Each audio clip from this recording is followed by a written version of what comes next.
ഇന്ന് ദൈവവചനത്തിൻ്റെ ആധികാരികതയെക്കുറിച്ച്, അല്ലെ ദൈവദാസന്മാരുടെ ആധികാരികതയെക്കുറിച്ച് പറഞ്ഞു തുടങ്ങാൻ താല്പര്യപ്പെടുക. ഞാൻ അപ്രോക്സിമേറ്റ്ലി 12:30 എന്ന എൻ്റെ ഒരു കണക്ക് കറക്റ്റല്ലേ? ഇച്ചിരി കൂടിയാലും കുഴപ്പമില്ല എന്ന് ആരംഭത്തിലെ ഒരു ബ്ലാങ്കറ്റ് പെർമിഷനുണ്ട്.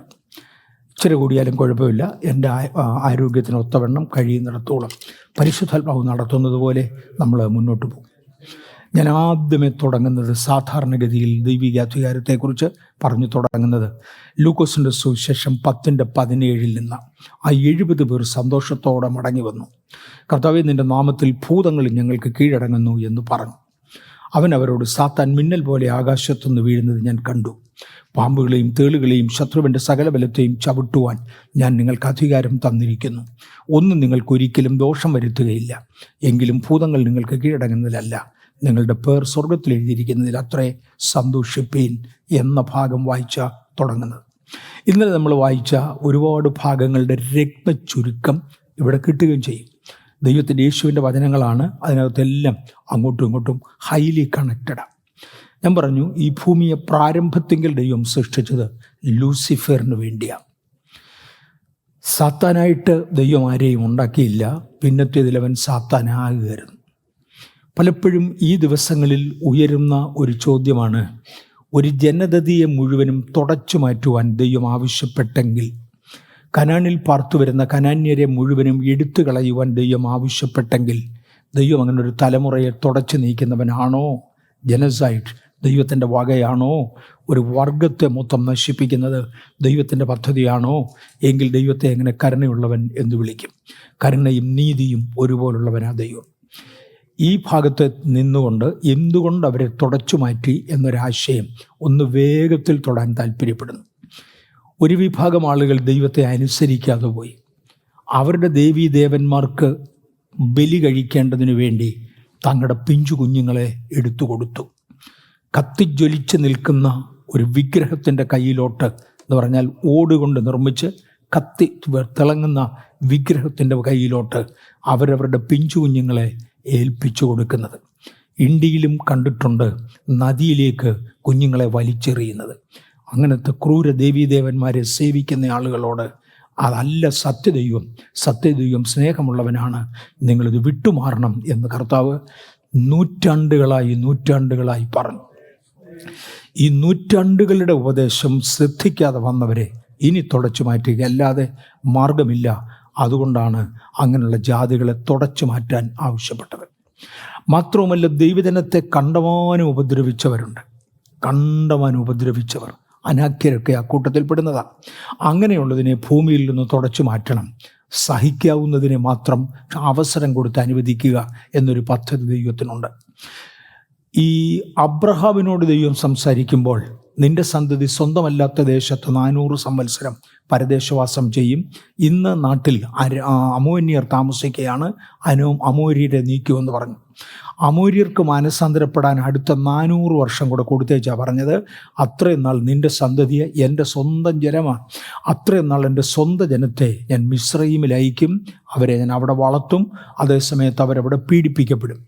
അവരുടെ പീഡയുടെ കാലം പോലും നിനക്ക് മാനസാന്തരത്തിന് വേണ്ടി തരികയാണ്. 400 വർഷം മാനസാന്തരപ്പെടാൻ കൊടുത്തു. വീണ്ടും ഇസ്രായേൽ അത് ചെയ്തില്ല. ദൈവം അത് ചെയ്തില്ല. അവർക്ക് മാനസാന്തരപ്പെടാൻ കൊടുത്ത 400 വർഷത്തിന് ശേഷം കൃത്യം പോലെ ഇസ്രായേൽ മക്കൾ ദൈവത്തോട് വെറുതെറുത്തതിനാൽ അവരൊരു 40 വർഷം മരുഭൂമിയിൽ പതറി നടന്നു. ആ 40 കൂടെ ആഡ് ചെയ്തു. അങ്ങനെ 430 വർഷത്തിൻ്റെ കൂടെ ഒരു 40 കൂടെ 470 വർഷം അവർക്ക് കൊടുത്തു. എന്നിട്ടും മാനസാന്തരപ്പെട്ടില്ല. അടുത്ത പറഞ്ഞ് ഇനി അവരെ നീക്കിയല്ലാതെ അതിന് മാർഗവുമില്ല. അതിന് നീക്കാൻ ഇന്നത്തെ സാഹചര്യത്തിൽ യോശുവ അങ്ങയെ കൊണ്ട് തന്നെ ഒക്കത്തില്ല. അതുകൊണ്ട് എൻ്റെ ദൂതനെ അങ്ങോട്ട് അയക്കാം. ഒരു ദൂതനെ അയച്ചു, ഞാൻ അവരെ നിർമൂലമാക്കും. നീ ദൂതം പറയും, നിങ്ങൾ കേട്ടാൽ മതി എന്ന് പറഞ്ഞു അവരെ നീക്കിക്കളയുകയായിരുന്നു. ദൈവം ഒരു ജാതിയെ, ഒരു ജനതയെ തുടച്ചു മാറ്റുന്നെങ്കിൽ ധാരാളം അവസരം കൊടുത്തിട്ടാണ്. ലൂസിഫറിൻ്റെ കയ്യിൽ ഭൂമി അപ്രോക്സിമേറ്റ്ലി 3.5 ബില്യൺ വർഷങ്ങളിരുന്നു. ഞാനത് വേദപുസ്തകവും സയൻസും എല്ലാം കൂടെ ചേർത്താണ് ഈ കാലക്കണക്ക് പറയുന്നത്. ബൈബിളിൽ കാലക്കണക്കില്ല. അപ്രോക്സിമേറ്റ്ലി 3.5 ബില്യൺ വർഷങ്ങൾ ലൂസിഫറിൻ്റെ കയ്യിൽ ഈ ഭൂമി ഇരുന്നു. ഇവൻ നന്നാകത്തില്ല എന്ന് ഉറപ്പാണ്. ഇവൻ അതിന് വഷളാകുക. നമ്മുടെ ജീവിതത്തിലും പലപ്പോഴും അതിന് വഷളാകുന്നൊരു സമ്പ്രദായമുണ്ട്. അങ്ങനെ അതിന് വഷളായി. ഇനി നിന്നെ മാറ്റുകല്ലാതെ മാർഗമില്ല. അങ്ങനെ ഭൂമിയുടെ അധികാരത്തിലിരുന്നവനെ ഇവിടുന്ന് അന്തരീക്ഷത്തിലേക്ക് തള്ളി ഈ ലോകത്തിൻ്റെ പ്രഭു എന്ന പേര് മാറ്റി ആകാശത്തിൻ്റെ അധിപതി എന്ന് പേരാക്കി. അവനെ ദൈവിക തത്വത്തിൽ നിന്ന് മാറ്റി എടുത്ത് പൈശാചികം എന്ന് വിളിച്ചു. ദൈവത്തിന് എതിരെ നിൽക്കുന്നവൻ എന്ന് പേരാക്കി. അവനിലുള്ള പ്രകാശത്തെ ദൈവം അന്ധകാരമാക്കി മാറ്റി. അവൻ ദൈവദൂതൻ എന്ന പേരിൽ നിന്ന് മാറി സാത്താൻ ദൈവത്തിന് വിരോധി എന്ന പേരിലാക്കി അവനെ മാറ്റി. 3.5 ബില്യൺ വർഷങ്ങളാണ് അപ്രോക്സിമേറ്റ്ലി ഇതിനു വേണ്ടി എടുത്തിരിക്കുന്നത്. അത് കഴിഞ്ഞാണ് ദൈവം ആദമിനെ ഇവിടെ സൃഷ്ടിച്ചത്. ആദമിനെ ഇവിടെ സൃഷ്ടിക്കുന്ന സമയത്ത് ഈ ലൂസിഫറിനെ എടുത്തു മാറ്റുമ്പോൾ നിശ്ചയമായും സ്വർഗത്തിൽ വലിയ യുദ്ധമുണ്ടായി. നമ്മൾ 18-ാം സങ്കീർത്തനവുമായി എടുത്തു നോക്കുമ്പോൾ ദൈവത്തോട് എതിർത്തിട്ട് പ്രശ്നം അനുഭവിക്കാത്തവൻ ആരുമില്ല എന്ന ആശയം കാണാം. നമ്മുടെ ഈ ഭൂമി ഈ ഷെയ്പ്പിലാകുന്നതിന് മുന്നമേ ഞാനിത് അങ്ങും ഇങ്ങൊക്കെ തൊട്ടിട്ടുണ്ട്. സൗരയൂഥത്തിൽ സൂര്യന് വട്ടത്തിൽ 20 ഗോളങ്ങളായിരുന്നു പണ്ടുണ്ടായിരുന്നത്. ആരംഭ സൃഷ്ടിയുടെ കാലങ്ങളിൽ ആസ് പെർ സയൻസ് 20 ഗ്രഹങ്ങളായിരുന്നു ഉണ്ടായിരുന്നത്. ഇന്ന് 8-8.5 ഉള്ളൂ. 9 ഗ്രഹങ്ങളെന്ന് ഞങ്ങളൊക്കെ പഠിച്ചു തുടങ്ങിയ കാലത്ത് എനിക്ക് തോന്നി 1/2 നൂറ്റാണ്ടിന് മുമ്പേ 9 എന്ന് പറഞ്ഞു. ഇപ്പോൾ അത് അവിടുന്ന് വെട്ടി കുറച്ചു. 8 മതി എന്നാക്കി, ഒരുത്തനെ ഗ്രഹം അല്ലാതാക്കി മാറ്റി. 2 ആയാലും അങ്ങേ അറ്റം പോയാലും 9, എന്നാലും 11 മിസ്സിങ്ങാണ്. അല്ലെങ്കിൽ 8 12 മിസ്സിങ്. എങ്ങോട്ട് പോയി? 18-ാം സങ്കീർത്തനത്തിൽ ഇതെല്ലാം പൊടിഞ്ഞുപോയി. ഗ്രഹങ്ങളുമായി കൂട്ടിയിടിച്ചു. ഒരുപാടെണ്ണം പൊടിഞ്ഞുപോയി. ഇതിനെല്ലാം കൂടെ ചേർത്ത് 3.5 ബില്യൺ വർഷങ്ങളാണ് എടുത്തത്. ഇത്രയും കാലഘട്ടങ്ങളിൽ ലൂസിഫർ ഉണ്ടായിരുന്നു. എന്നാൽ അവൻ വീഴുന്നത് ഞാൻ കണ്ടു. ഇതാണ് കർത്താവ് പറഞ്ഞത്. അന്നു മുതൽ ഇവന് എതിര്. ഈ ലൂക്കോസ് 10:17 പറഞ്ഞു തുടങ്ങുന്ന പഴയ ചരിത്രമാണ്. ഇവൻ പണ്ട് കാലം മുതലേ എനിക്ക് എതിരാണ്. എതിർത്തത് കൊണ്ട് അവൻ ജയിച്ചിട്ടില്ല. അവൻ മിന്നൽ പോലെ വീഴുന്നത് ഞാൻ കണ്ടു. അന്ന് അവനെ വെട്ടിക്കളഞ്ഞത് ദൂതന്മാരാണ്. എബ്രിയേലും മീഖായേൽ പ്രധാനമായും, ബാക്കി ദൂതന്മാരും ചേർന്ന്. എബ്രിയേൽ യുദ്ധം ചെയ്യുമോ? ചെയ്യും. കാര്യം ദാനിയേൽ പ്രവചനത്തിൽ മീഖായേലിനെ സഹായിക്കാൻ വേണ്ടി എബ്രിയേലാണ് പോകുന്നത്.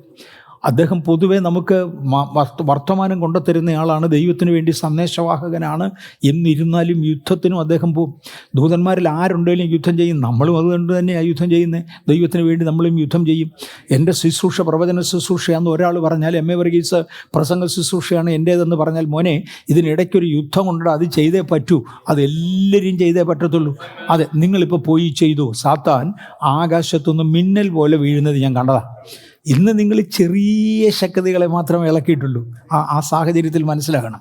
ഒരു വ്യക്തിയിൽ ബാധിച്ച് നിന്ന, അല്ലെങ്കിൽ ഒരു വ്യക്തിയിലൂടെ വെളിപ്പെട്ട ഒരു ചില്ലറ ശക്തിയെ മാത്രമേ നിങ്ങളിന്ന് തോൽപ്പിച്ചിട്ടുള്ളൂ. പക്ഷെ ഞാൻ പണ്ടുകാലം മുതലുള്ളവനാണ്, ഞാൻ പുരാതനായ ദൈവമാണ്. ഞാനൊരു നോട്ടം നോക്കിയപ്പോൾ ആകാശത്ത് ഒന്നുമാർ വെട്ടേറ്റ് വീഴുന്നത് ഞാൻ കണ്ടു. അന്ന് മിന്നൽ പോലെ, ഇടിവെട്ടുന്ന തീ പോലെ ഇവന്മാർ ശോഭിച്ചവരാണ്. അതുപോലുള്ള ശക്തി ഇവർക്കുണ്ടായിരുന്നു. പക്ഷെ ഇവനെല്ലാം തകർന്നു വീഴുന്നത് ഞാൻ കണ്ടതാ. ഞാനാ നിങ്ങളെ അയച്ചത്. അവനവരോട് സാത്താൻ മിന്നൽ പോലെ ആകാശത്തുനിന്ന് വീഴുന്നത് ഞാൻ കണ്ടു. പാമ്പുകളെയും തേളുകളെയും ശത്രുവിൻ്റെ സകല ബലത്തെയും ചവിട്ടുവാൻ ഞാൻ നിങ്ങൾക്ക് അധികാരം തരുന്നു. ഒന്നും ഒരിക്കലും ഒരു ദോഷവും നിങ്ങൾക്ക് വരുത്തുകയില്ല.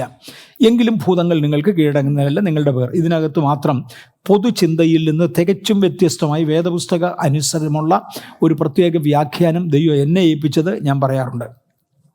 ഭൂതങ്ങൾ നിങ്ങൾക്ക് കീഴടങ്ങുന്നതല്ല, നിങ്ങളുടെ പേർ സ്വർഗത്തിൽ എഴുതിയിരിക്കുന്നു. പേര് സ്വർഗത്തിൽ എഴുതിയിരിക്കുന്നത് ആദ്യജാതന്മാരുടെയാണ്, രക്ഷിക്കപ്പെടുന്നവരുടെ അല്ല.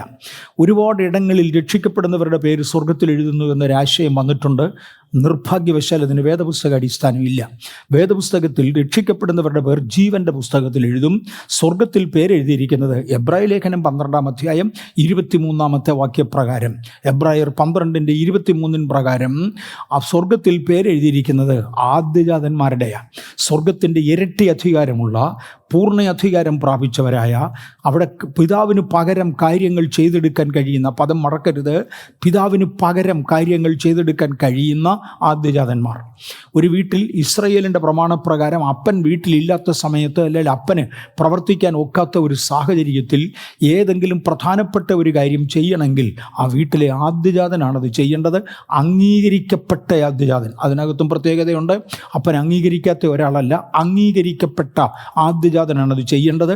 പിതാവിൻ്റെ ആബ്സെൻസിൽ കാര്യം നടത്തിയെടുക്കേണ്ടതിന് വേണ്ടി, യേശുവിൻ്റെ ആബ്സെൻസിൽ കാര്യം നടത്തിയെടുക്കേണ്ടതിന് വേണ്ടി, യേശുവിന് പകരം ദൈവിക അധികാരം കൈകാര്യം ചെയ്യേണ്ടതിന് നിങ്ങളെ നിയമിച്ചിരിക്കുകയാണ്.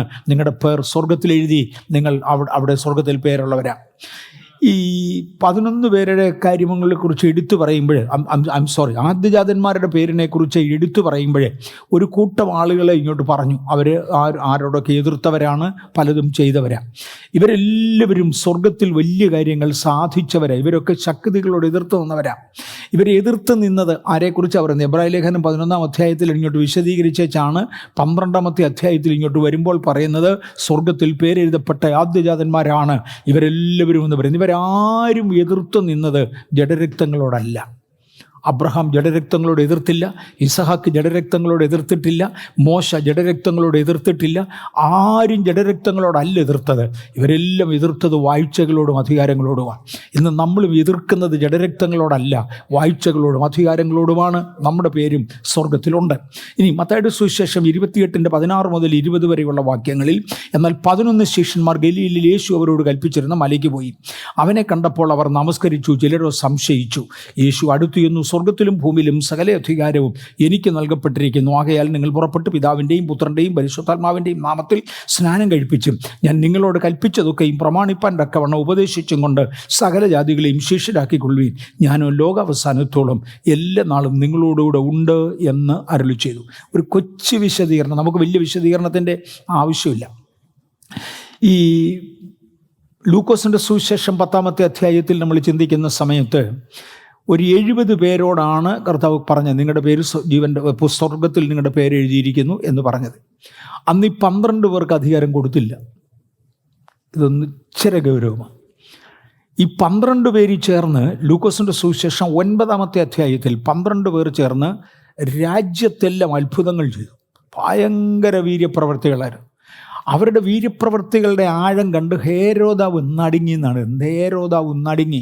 അങ്ങനെ പറഞ്ഞു, ഇത് മരിച്ചവരിൽ നിന്ന് യോഹന്നാൻ എഴുന്നേറ്റതാണ്, അല്ലെങ്കിൽ ഇത് നടക്കത്തില്ല. കാര്യം അവനിങ്ങോട്ട് വന്നിട്ടില്ല, ശിഷ്യന്മാരെ വന്നിട്ടുള്ളൂ. ഈ 12 ശിഷ്യന്മാർ ചേർന്ന് ഇത്രയും അത്ഭുതങ്ങൾ ഇവിടെ ചെയ്തെങ്കിൽ ഇതിൻ്റെ പുറകിലുള്ള പുള്ളി യോഹന്നാൻ മരിച്ചവരിൽ നിന്ന് ഉയർത്തവനാണെന്ന് പറഞ്ഞ് ഹേരോദ്യരിളകി, രാജാക്കന്മാരിളകി, രാഷ്ട്രീയക്കാരിളകി, പുരോഹിതന്മാരിളകി, പള്ളികൾ ഇളകി. ഇങ്ങനെ ഇളകിയിട്ടാണ് 5000 പുരുഷന്മാർ 5 ദിവസം കൊണ്ട് യേശുവിൻ്റെ അടുക്കൽ വന്നത്. 5000 വീട്ടുകാർ, 1-2 ഗ്രാമങ്ങൾ ഇളകി ഇഞ്ഞു പോരുകയായിരുന്നു. 5000 എണ്ണം. സാധാരണഗതിയിൽ ഒരു ഉപദേശം കൊണ്ട്, ഒരു പ്രസ്താവന കൊണ്ട് 5000 പേരെ കൊണ്ടുവരാനൊക്കത്തില്ല. നമ്മളിവിടെ ഒരു കൊല്ലം നോക്കിയിട്ട് എത്ര 50 പേരെ കാണുകയല്ലല്ലോ നമ്മൾ നോക്കിയിട്ട്. 5000 കുടുംബങ്ങൾ ഒരുമിച്ച് ഇളകി വരത്തക്കവണ്ണം മഹാത്ഭുതങ്ങൾ നടന്നു. പക്ഷേ ഇവരെല്ലാം വന്നു കഴിഞ്ഞപ്പോൾ ശിഷ്യന്മാരുടെ ഇടയിൽ ഒരു ക്വസ്റ്റ്യനായി, എനിക്കെന്തോ കിട്ടും, മിടുക്കനാരാ? ഇത്രയും വന്നപ്പോൾ യേശു പറഞ്ഞു, തൽക്കാലം ഒന്ന് നിൽക്കുക, പോസോ, ഞാൻ വേറെ ഒരു 70 പേരെ തിരഞ്ഞെടുക്കാം, അവരെ കൊണ്ട് എന്തെങ്കിലും ചെയ്യാൻ നോക്കാം. ആ 70 പേരോട് പറഞ്ഞു, നിങ്ങളുടെ പേര് സ്വർഗത്തിൽ എഴുതിയിട്ടുണ്ട്, നിങ്ങൾ ആദ്യജാതന്മാരുടെ പട്ടികയിലാണെന്ന് പറഞ്ഞു. അതിൻ്റെ അർത്ഥം 70 പേരെ കളഞ്ഞെന്നല്ല, ഇവരെ വീണ്ടും തിരിച്ചു വിളിച്ചു. 12 പേരെ. ഈ 12 പേരെ കളഞ്ഞെന്നല്ല, അവരോട് പറഞ്ഞു, ഞാൻ സ്വർഗാരോഹണം ചെയ്യുന്നതിന് മുന്നമേ അന്തിമമായി നിങ്ങളെ പെർമനൻ്റായി ചിലതേൽപ്പിക്കാനാണ്. ആ പെർമനൻ്റ് എന്ന വാക്കിൽ ഒന്ന് ഇൻസിസ്റ്റ് ചെയ്തോണം. ഒരു ദിവസത്തേക്ക് എന്തെങ്കിലും ഒന്ന് ചെയ്ത് മാറാനല്ല, നിങ്ങളെ പെർമനൻ്റായി ഏതാണ്ട് ഏൽപ്പിക്കാൻ പോവുക. നിങ്ങളെല്ലാം കൂടെ വാ, ഞാൻ പോകുമ്പോൾ അവിടെ വരണം. നമ്മൾ സത്യമായിട്ട് ആ ഭാഗം വായിക്കുമ്പോൾ എല്ലാവർക്കും ഒന്നും വിശ്വാസവും പോരായിരുന്നു. വിശ്വസിച്ചവരുണ്ട്, പകുതി വിശ്വസിച്ചവരുണ്ട്, എന്നാ നടക്കുന്നതെന്ന് കാണാമല്ലോ എന്ന് പറഞ്ഞ് മാത്രം വന്നവരുണ്ട്. പിന്നെ എബി സാർ വിളിച്ചതല്ലേ, അതുകൊണ്ട് കോൺഫറൻസിന് വരാമെന്ന് പറഞ്ഞ് വന്നവരും കാണും. ഇങ്ങനെ പല ടൈപ്പാണ്. ഇങ്ങനെ ഇവരെല്ലാം കൂടെ ഒരുമിച്ച് കൂടി വന്നു. എല്ലാം കൂടി 12. ഈ 12 പേരും കൂടെ വന്ന് നിൽക്കുന്ന സാഹചര്യത്തിൽ യേശു അടുത്ത്. യേശുവിന് പലപ്പോഴും അധികാരം കൈമാറുന്നതിന് മുന്നമേ അടുത്തു വരിക എന്നൊരു പതിവുണ്ട്. നല്ല ശമര്യക്കാരൻ്റെ ഉപമയിൽ ഒരു ശമര്യക്കാരനോ വഴി പോകയിൽ ആ സ്ഥലത്തെത്തി ഈ മുറിവേറ്റ് കിടക്കുന്നവനെ കണ്ടു മനസ്സലിഞ്ഞു, അരികെ ചെന്നു. യേശുവിന് മനസ്സലിഞ്ഞാൽ അടുത്തു വരുന്നൊരു പരിപാടിയുണ്ട്, പലയിടത്തും അടുത്തു വരാറുണ്ട്. ശമൂവേൽ ബാലൻ ദൈവത്തിൻ്റെ ആലോചനയ്ക്ക് വേണ്ടി കാത്തു കിടക്കുമ്പോൾ ആകാശത്തു നിന്ന് അദ്ദേഹത്തെ 3 പ്രാവശ്യം വിളിച്ചു. 3-ാമത്തെ പ്രാവശ്യം പുരോഹിതൻ പറഞ്ഞു, മോനെ ശമൂവേലേ, ഒരു പക്ഷേ യഹോവയായിരിക്കുമെടാ. അദ്ദേഹത്തിൻ്റെ പ്രത്യേകത അടുത്തു വന്ന് സംസാരിക്കത്തുള്ളൂ. നീ ഒരു തയ്യാറെടുപ്പോടെ കിടന്നോണം. ഒരു തയ്യാറെടുപ്പോടെ പോയി കിടന്നു. നാളെ പിറ്റേ ദിവസം അന്ന് രാത്രിയിൽ തയ്യാറെടുപ്പോടെ കിടക്കുമ്പോൾ യേശു വന്നു നിന്നു. അടുത്തു വന്ന ഒരു ചരിത്രം, വന്ന കാര്യങ്ങൾ പറഞ്ഞു. ഇവിടെ 12 പേർ വിശ്വസിച്ചവരുണ്ട്, അവിശ്വസിച്ചവരുണ്ട്, എല്ലാം ആട്ടെ. മലമണ്ടയിൽ ഒരുമിച്ച് കൂടിയ കൂട്ടത്തിൽ യേശു അടുത്തു വന്ന് വെച്ച് പറഞ്ഞു, സ്വർഗത്തിലും ഭൂമിയിലും. ഞാൻ 18ഉം 19ഉം വാക്യങ്ങൾ ഒരു പ്രാവശ്യം കൂടെ വായിക്കാം. മത്തായിയുടെ സുവിശേഷം 28-ാം അധ്യായം 16 മുതൽ ഒന്നുകൂടെ അങ്ങ് വായിച്ചേക്കാം. എന്നാൽ 11 ശിഷ്യന്മാർ ഗലീലയിൽ യേശു അവരോട് കൽപ്പിച്ചിരുന്ന മലയ്ക്ക് പോയി. 12 ഇല്ലായിരുന്നു, 11 ഉള്ളായിരുന്നു. മലയ്ക്ക് പോയി. അവനെ കണ്ടപ്പോൾ അവർ നമസ്കരിച്ചു, ചിലരോ സംശയിച്ചു. യേശു അടുത്തു ചെന്നു, സ്വർഗത്തിലും ഭൂമിയിലും സകല അധികാരവും എനിക്ക് നൽകപ്പെട്ടിരിക്കുന്നു. ആകയാൽ നിങ്ങൾ പുറപ്പെട്ട് പിതാവിൻ്റെയും പുത്രൻ്റെയും പരിശുദ്ധാത്മാവിൻ്റെയും നാമത്തിൽ സ്നാനം കഴിപ്പിച്ചും ഞാൻ നിങ്ങളോട് കൽപ്പിച്ചതൊക്കെയും പ്രമാണിപ്പാൻ തക്കവണ്ണം ഉപദേശിച്ചും കൊണ്ട് സകല ജാതികളെയും ശിഷ്യരാക്കിക്കൊള്ളുവീൻ. ഞാൻ ആ ഒടുവിലത്തെ ഭാഗം പിന്നെ വായിക്കാം. യേശു അടുത്ത്, ഈ അടുത്ത് വരാതെ യേശു വലിയ കാര്യം പറയാറില്ല. നമുക്ക് യേശുവിനെ പരിചയമുണ്ട്, അതുകൊണ്ട് വലിയ കാര്യം നമുക്ക് സാധിച്ചിട്ടില്ല. നമ്മളെല്ലാം യേശുവുമായി അടുത്ത് നടക്കുന്നവരാ, അതുകൊണ്ട് വലിയ കാര്യമൊന്നും ചെയ്തിട്ടില്ല. എന്നാൽ യേശുവിന് കൈമാറേണ്ട സാഹചര്യം വരുമ്പോൾ ഒന്ന് അടുത്തു വരും. The presence of God make a change. ചിലരെ തൊട്ടിട്ടുണ്ട്, ചിലരുടെ മേൽ കൈവച്ചിട്ടുണ്ട്, കുറച്ചുകൂടെ അടുത്ത് വന്നവൻ്റെ ഊതിയിട്ടുണ്ട്. എന്നാൽ യേശു അടുത്തു വന്നാൽ അപ്പോസ്തലന്മാരുടെ ജീവിതത്തിൽ നിഴൽ വീഴുന്ന രോഗികളാകാം, നമ്മുടെ ജീവിതത്തിൽ അടുത്തു വരുന്ന വ്യക്തികളാകാം, നമ്മളെ തൊടുന്നവരാകാം, കണ്ടവരാകാം. യേശു ഒന്ന് അടുത്തു വന്ന് വെച്ചവർ പറഞ്ഞു, സ്വർഗത്തിലും ഭൂമിയിലും സകല അധികാരവും എനിക്ക് നൽകപ്പെട്ടു. ഞാൻ ആ ഭാഗത്തേക്ക് മടങ്ങി വരാം. അവിടെ നിന്നൊക്കെ വന്നെങ്കിലേ നമുക്ക് അധികാരത്തിൻ്റെ കൈമാറ്റം മനസ്സിലാകത്തുള്ളൂ.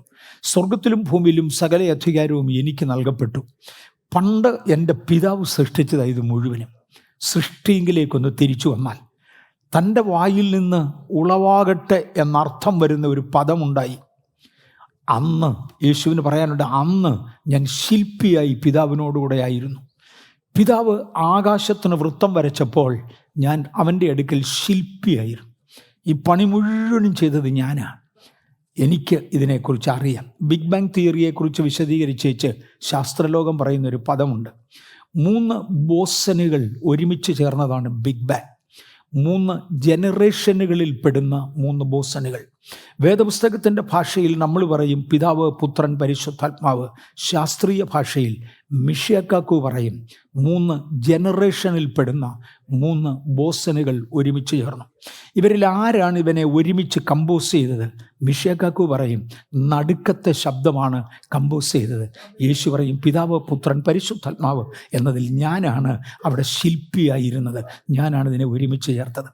ആർക്കു വേണ്ടിയാണ് ഒരുമിച്ച് ചേർത്തത്? എൻ്റെ ഹിതപ്രകാരം, പിതാവിൻ്റെ ഹിതപ്രകാരം, പിതാവിൻ്റെ സംതൃപ്തിക്കൊത്തവണ്ണം ഞാനെ ചേർത്തതാണ്. അതെ, ഈ അധികാരം മുഴുവനും പിതാവിൻ്റെ വകയായിരുന്നു. ആദ്യം മുതൽ വിലമുടക്കുവാൻ ക്രിസ്തു ഉണ്ടായിരുന്നു. മാത്രവുമല്ല, തൻ്റെ ജീവനും തരുവാൻ ക്രിസ്തു തയ്യാറായതോടെ സ്വർഗത്തിലും ഭൂമിയിലുമുള്ള സകല അധികാരവും എനിക്ക് കൈമാറി. ബാംഗ്ലൂരിൽ സാധാരണ സുനിൽ പാസ്റ്റർ ഭരണം തുടങ്ങിയ ശേഷം, എനിക്ക് പരിപാടിയില്ലായിരുന്നു, അദ്ദേഹം ഭരണം തുടങ്ങിയ ശേഷം ഓരോ വിഭാഗത്തിലും ഓരോ വ്യക്തികളെ ആക്കും. ഒരു കമ്മിറ്റിയുണ്ട്, 5 പേരുള്ള കമ്മിറ്റി, 7 പേരുള്ള കമ്മിറ്റി. ഇതിൽ ആരെ കണ്ട കാര്യം സാധിക്കേണ്ടത്? Particular person. ഇതിനകത്ത് SPOC എന്നുണ്ട് അവർ വിളിക്കുന്നത്, സ്പെഷ്യൽ പേഴ്സൺ ഫോർ ഓപ്പറേഷൻ. ഇന്ന ആളിനെ പോയി കാണും. 50 പേരുള്ള ഒരു സമൂഹത്തിൽ, 50 പേരുള്ള ഒരു കമ്മിറ്റിയിൽ ഏതെങ്കിലും ഒരു വ്യക്തിയെ ഒരു കാര്യം ചുമതലപ്പെടുത്തുന്നത് പോലെ പിതാവ് ചുമതലപ്പെടുത്തിയത് എന്നെയാണ്. ശക്തന്മാരായ ദൂതന്മാരുണ്ട്, ഇത് മറക്കല്ലേ, ശക്തന്മാരായ ദൂതന്മാരുണ്ട്. എബ്രിയേലിനോടും മീഖായേലിനുമൊക്കെ ഒരു വാക്ക് പറഞ്ഞാൽ അവരപ്പോഴേ നിവർത്തിക്കും. ഭയങ്കര യുദ്ധവീരന്മാരുണ്ട്. പക്ഷെ പിതാവ് അവരെല്ലാം ഏൽപ്പിക്കാതെ എന്നെ ഏൽപ്പിച്ചേ. സ്വർഗത്തിലും ഭൂമിയിലും സകല അധികാരവും എനിക്ക് നൽകപ്പെട്ടിരിക്കുന്നു. ആകയാൽ ഞാൻ നിങ്ങൾക്ക് തരികയാണ്, നിങ്ങൾ പുറപ്പെടുക. എനിക്ക് സകല അധികാരവും ഉള്ളതുകൊണ്ട് ഞാൻ നിങ്ങൾക്കത് തരികയാണ്, നിങ്ങൾ പുറപ്പെടുക. ഇന്ന് പകൽ 10,000 ദൂതന്മാരിവിടെ കാണും, 10,000 കണക്കിന് ദൂതന്മാരിവിടെ കാണും, ലക്ഷോപലക്ഷം ശക്തികൾ ഇതിൻ്റെ വട്ടത്തിൽ കാണും. പക്ഷെ സ്വർഗത്തിൽ ദൈവത്തിന് പറവാനുണ്ട്, ഞാൻ ഒരുവൻ്റെ മേൽ അത് ഏൽപ്പിച്ചിട്ടുണ്ട്. ഇന്ന് SPOC ഒരു പ്രത്യേക കാര്യം ചെയ്യാൻ ഒരാളിനെ ഏൽപ്പിച്ചു. എന്തെങ്കിലും ഒരു കാര്യം ദൈവത്തിനൊന്ന് ചെയ്യണമെങ്കിൽ, അല്ലെ ദൈവത്തിന് വേണ്ടി ചെയ്യണമെങ്കിൽ, എൻ്റെ ഏരിയയിൽ നിയമിക്കപ്പെട്ടവൻ ഞാനാ. എൻ്റെ ഏരിയയിൽ നിയമിക്കപ്പെട്ട വ്യക്തി ഞാനാ. ഞാനങ്ങ് സ്വർഗത്തിലേക്ക് പോകാൻ തുടങ്ങുക. ഇന്നാൾ ഞാൻ അധികാരം കൊടുത്തപ്പോൾ 70 പേർക്കാണ് കൊടുത്തത്. അന്ന് നിങ്ങൾ റെഡിയല്ലായിരുന്നു. നിങ്ങൾ ആ 70 പേരെയാണ് ഞാൻ ഏൽപ്പിച്ചത്. പക്ഷെ ഇന്ന് 11 എണ്ണമേലും വന്നല്ലോ 11 ഞാൻ നിങ്ങളെ അങ്ങോട്ട് ഏൽപ്പിക്കുക. മുഴുവൻ ലോകത്തെയും കീഴ്മേൽ മറിക്കുവാൻ, ഇവിടെ ചില കാര്യങ്ങൾ ചെയ്യുവാൻ, സകല ശക്തി ഈ അധികാരത്തിൽ ഞാൻ നിങ്ങളെ ആക്കുകയെന്ന്. നിങ്ങൾ പുറപ്പെട്ട് പിതാവിൻ്റെയും പുത്രൻ്റെയും പരിശുദ്ധാത്മാവിൻ്റെയും നാമത്തിൽ സ്നാനം കഴിപ്പിച്ചു. ഞാൻ നിങ്ങളോട് കൽപ്പിച്ചതൊക്കെയും പ്രമാണിപ്പാൻ തക്കവണ്ണം ഉപദേശിച്ചും കൊണ്ട് സകല ജാതികളെയും ശിഷ്യരാക്കിക്കൊള്ളുവിൻ. ഞാൻ ആ സ്നാനം കഴിപ്പിച്ചു എന്ന പദത്തിലേക്ക് ഒടുവിൽ വരാം. അതിലൂടെ ആവശ്യമാണ്. അതിന് മുന്നമേ സ്നാനം കഴിപ്പിച്ചു. ഞാൻ നിങ്ങളോട് കൽപ്പിച്ചതൊക്കെയും പ്രമാണിപ്പാൻ തക്കവണ്ണം ഉപദേശിച്ചും കൊണ്ട്. ഇന്നലെ ദൈവരാജ്യത്തിൻ്റെ മർമ്മങ്ങളെ എടുക്കുന്ന കൂട്ടത്തിൽ ഞാൻ എടുത്തതൊരു കാര്യം ഓർമ്മയുണ്ട്. ഏറ്റവും ചെറിയതൊന്ന് അഴിക്കുകയും ജനത്തെ അങ്ങനെ പഠിപ്പിക്കുകയും ചെയ്യുന്നവൻ സ്വർഗരാജ്യത്തിൽ ഏറ്റവും ചെറിയവനായിരിക്കും. അപ്പോൾ ഈ ചെറുതെങ്കിലും അഴിക്കാൻ നമുക്ക് റൈറ്റില്ല. അത് പാലിക്കാൻ നമുക്ക് റൈറ്റുണ്ട്. സകല കൽപ്പനകളും പാലിക്കാൻ നമുക്ക് റൈറ്റുണ്ട്. നമ്മൾ ചെയ്തേ മതിയാകും. ഞാൻ കൽപ്പിച്ചതൊക്കെയും പ്രമാണിപ്പാൻ തക്കവണ്ണം ഉപദേശിക്കണം. നിങ്ങളുടെ ഉപദേശത്തിൽ നിങ്ങൾ യേശുവിനെ വിശ്വസിച്ചു, രക്ഷിക്കപ്പെട്ടു, നല്ല കാര്യം. രക്ഷിക്കപ്പെട്ട തീർന്നില്ല, അതെല്ലാം സ്വർഗത്തിലാണ്. മോനെ, അത് പറയുന്നവൻ അഥവാ സ്വർഗത്തിൽ പോയാൽ അവിടെ ഏറ്റവും താണവനായിരിക്കും. അത് പറയാനല്ല നിങ്ങളെ ആക്കിയത്. ഞാൻ കൽപ്പിച്ചതൊക്കെയും പ്രമാണിപ്പാൻ തക്കവണ്ണം ഉപദേശിക്കണം. യാതൊന്നും നിങ്ങൾക്ക് വിട്ടുകളയാൻ ഒക്കത്തില്ല. എൻ്റെ ഈ ഏറ്റവും ചെറിയ കൽപ്പനകളിൽ ഒന്നെങ്കിലും അഴിച്ചു പോയാൽ, വയലേറ്റ് ചെയ്തു പോയാൽ, നീ സ്വർഗരാജ്യത്തിൽ ഏറ്റവും താണവന്. സ്വർഗത്തിൽ സ്ഥാനവ്യത്യാസമുണ്ട്, ഒരുപാട് വലിപ്പ വ്യത്യാസമുണ്ട്. ഈ ന്യൂയോർക്കിലുണ്ടായിരുന്ന ഒരു ഏബ്രഹാം അങ്കിൾ ഉണ്ടായിരുന്നു. ഞാൻ ബൈ നെയിം പറഞ്ഞത് ക്ഷമിക്കണം. ന്യൂയോർക്കിലായിരുന്നു തോന്നുന്നത് അദ്ദേഹം. ആയിരുന്നു ഇവിടെ വെച്ച് ഞാൻ സ്നാനപ്പെടുത്തി. അതുകൊണ്ടാണ് ഞാൻ ഓർക്കുന്നത്. എൻ്റെ ഇരട്ടി വലിപ്പമുണ്ട്. അങ്കിളിനെ സ്നാനപ്പെടുത്തുന്ന സമയത്ത് കൂടെ ഒരാളൂടെ ഇറങ്ങാമെന്നൊക്കെ പറഞ്ഞ് ഞാൻ, അന്ന് എനിക്കും ആരോഗ്യമുള്ള കാലമായിരുന്നതുകൊണ്ട് ഒറ്റയ്ക്ക് മുക്കിപ്പൊക്കി. അങ്കിള് ബാംഗ്ലൂർ വന്ന് എൻ്റെ ഓർമ്മയിൽ സുനിൽ പാസ്റ്ററോട് സംസാരിക്കുന്ന കൂട്ടത്തിലാണ് പറഞ്ഞു, ഞാനും നരകത്തിലാണ് പോകുന്നത്. അങ്കിള് പറഞ്ഞത് ഞാൻ പറഞ്ഞതല്ല, ഓർക്കുന്നു. പുള്ളി തന്നെയല്ലയോ? അദ്ദേഹം പറഞ്ഞു, ഞാനും നരകത്തിലാണ് പോകുന്നത്. അധമപാതാളത്തിലൊന്നും പോകത്തില്ല. കുറച്ച് പുകയും പൊടിയും കൊതുകും ഒക്കെ ഉള്ള ഒരു പോർഷൻ കാണും നരകത്തിൽ. അവിടെ ഞാൻ പോകുന്നത്. സ്വർഗത്തിലല്ല. കാര്യം ഈ നന്മയെല്ലാം ചെയ്തിട്ടില്ല. സ്നാനപ്പെട്ടു എന്നുള്ള സത്യമാണ്. എങ്കിലും എല്ലാം നന്മയും ചെയ്യാൻ ഒത്തിട്ടില്ല. അതുകൊണ്ട് പോകുന്നത് നരകത്തിലാണ്. എന്നാലും അങ്ങ് അധമപാതാളത്തിൽ പോകത്തില്ല. അദ്ദേഹത്തിൻ്റെ അഭിപ്രായം നരകത്തിൽ എവിടെയെങ്കിലും അല്പം പൊടിയും കുറച്ച് കൊതുകും ഒക്കെ ഉള്ള ഒരു സ്ഥലം കാണും. അമേരിക്കയും ഇന്ത്യയും പോലെ അങ്ങ് താരതമ്യം ചെയ്തിട്ട് അമേരിക്ക പോലെ ഇരിക്കത്തില്ലെങ്കിൽ ഇന്ത്യ പോലെ ഇരിക്കുക എന്നുള്ളതാണ് പുള്ളി മെയിൻ ചെയ്തത്. അങ്ങനെ ഒരു സ്ഥലം കാണും, അവിടെ കാണുമേ ഞാൻ പോകത്തുള്ളൂ. നരകത്തിലും സ്ഥാനവ്യത്യാസമുണ്ട്, സ്വർഗത്തിലും സ്ഥാനവ്യത്യാസമുണ്ട്. കാരണം അവനവൻ്റെ പ്രവൃത്തികൾക്ക് അടുത്ത ന്യായവിധിയാണ് ഉണ്ടാകും.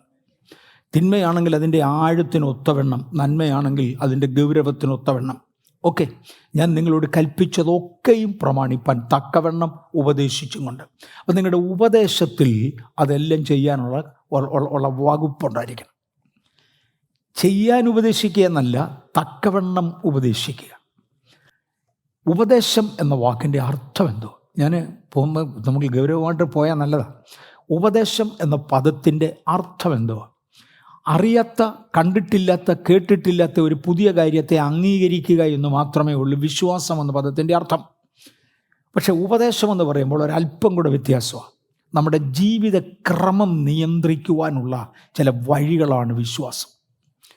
ഉപദേശം നമ്മുടെ ജീവിതക്രമം നിയന്ത്രിക്കുവാൻ ആവശ്യമുള്ള ചില ഉപദേശങ്ങളാണ് ഈ വിശ്വാസം എന്ന് പറയുന്നത്. അപ്പോൾ എൻ്റെ വിശ്വാസം അതാന്ന് പറഞ്ഞാൽ അതിനനുസരിച്ച് ജീവിച്ചേ പറ്റൂ. എൻ്റെ വിശ്വാസം ഇതാന്ന് പറഞ്ഞാൽ ഇതിനനുസരിച്ച് ജീവിച്ചേ പറ്റൂ. ഞാൻ മറ്റാർക്കും ഇല്ലാത്ത എൻ്റേതായ കാര്യം തൊടുകയാണ്, വേറെ ആർക്കും ഇല്ലാത്തത് എൻ്റെ കാര്യം മാത്രം തൊടുക.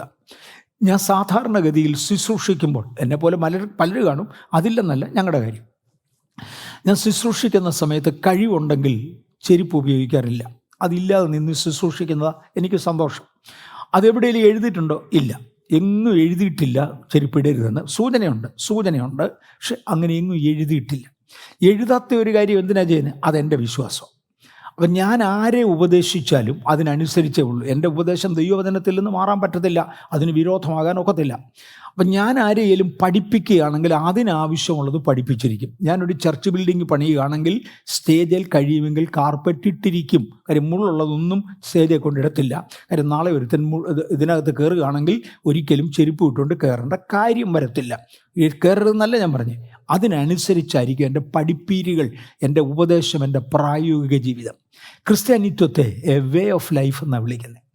പൗലോസ് അപ്പോസ്തലൻ പറയുന്ന ഒരു പദമുണ്ട്, ഈ മാർഗത്തിൽ നടക്കുന്നവരാരെങ്കിലും ഉണ്ടെങ്കിൽ അവരെ പിടിച്ചു കെട്ടി ഇഴയ്ക്കേണ്ടതിന് വേണ്ടി ഞാൻ മഹാപുരോഹിതന്മാരുടെ അധികാരപത്രം വാങ്ങിച്ചുകൊണ്ടാണ് വരുന്നത്. ഈ മാർഗം, ക്രിസ്ത്യാനികളെന്നല്ല പറയുന്നത്, ഈ മാർഗക്കാരെ ആരെങ്കിലും കണ്ടാൽ ഇതൊരു വഴിയാണ്, നടക്കുന്ന ഒരു വഴിയാണ്. ഒരുവനെ കണ്ടാൽ നമുക്ക് തിരിച്ചറിയാം ഇവനൊരു ദൈവപൈതലാണോ അല്ലയോ. ഇവനെ കണ്ടാൽ തിരിച്ചറിയാം. ഞാൻ കൽപ്പിച്ചതൊക്കെയും പ്രമാണിപ്പാൻ തക്കവണ്ണം നിങ്ങൾ ഉപദേശിച്ചോണം. അങ്ങനെ ഉപദേശിച്ചും കൊണ്ട് സകല ജാതികളെയും ശിഷ്യരാക്കിക്കൊള്ളുവിൻ. ഞാൻ ഇവിടെ പല പ്രാവശ്യം ആവർത്തിച്ചതും ഈ പ്രത്യേക ദിവസങ്ങളിൽ എടുത്തു പറയാൻ താല്പര്യപ്പെടുന്നതും, ഞാൻ കൽപ്പിച്ച പ്രമാണത്തിൽ നടക്കേണ്ടതിന് ഒത്തവണ്ണം നിങ്ങൾ ഉപദേശിച്ചോണം. അങ്ങനെ നിങ്ങൾ കൊണ്ടു നടന്നോണം. അങ്ങനെ വേണം നിങ്ങൾ പോകാൻ. സകല ജാതികളെയും നിങ്ങൾ പോയി വിശ്വാസികളാക്കാനല്ല പറഞ്ഞത്, ശിഷ്യന്മാരാക്കാനാണ് പറഞ്ഞത്. അത് അടുത്ത പ്രത്യേകത. വിശ്വാസികളാക്കുക എന്നതും ശിഷ്യന്മാരാക്കുന്നതും രണ്ടും രണ്ടാണ്. എനിക്കൊരു ശിഷ്യനുണ്ടെങ്കിൽ ഞാൻ നടന്ന പോലെ നടക്കണം. നിങ്ങൾ നടക്കുന്നത് ഞാൻ പറഞ്ഞ വഴിയിലാണെങ്കിൽ നിങ്ങൾ നടക്കുന്ന വഴിയെ ആ മെതേഡിൽ തന്നെ നടക്കുന്ന ഒരു കൂട്ടം ആളുകളെ വേണം, അവരെ ആ ശിഷ്യന്മാരെന്ന് വിളിക്കുന്നത്. നിങ്ങൾ ലോകത്തിൻ്റെ അറ്റത്തോളം പോയി പ്രസംഗിച്ച് ഒത്തിരി പേരെ വിശ്വാസികളാക്കാൻ യേശു ആരെയും അയച്ചതായിട്ട് അറിവില്ല. യേശു ശിഷ്യന്മാരെ ആളുകളെ അയക്കുമ്പോൾ പറഞ്ഞത് അവരെ പോയി ശിഷ്യരാക്കുക. വലിയ ചോദ്യം ഒന്നിനും പോകാതെ ഞാൻ നടന്നതുപോലെ നടക്കുക. കണ്ടാൽ എന്നെപ്പോലൊക്കെ ഇരിക്കണം. എൻ്റെ മെതേഡ് അവരംഗീകരിക്കണം. അവരെൻ്റെ മെതേഡിൽ പോകണം. നിങ്ങൾ പോയി ശിഷ്യന്മാരാക്കുക. സകല ജാതികളെയും ശിഷ്യരാക്കിക്കൊള്ളുവിൻ. ഞാനോ ലോകാവസാനത്തോളം എല്ലാ നാളും നിങ്ങളോടുകൂടെ ഉണ്ടെന്ന് അരുളി ചെയ്തു.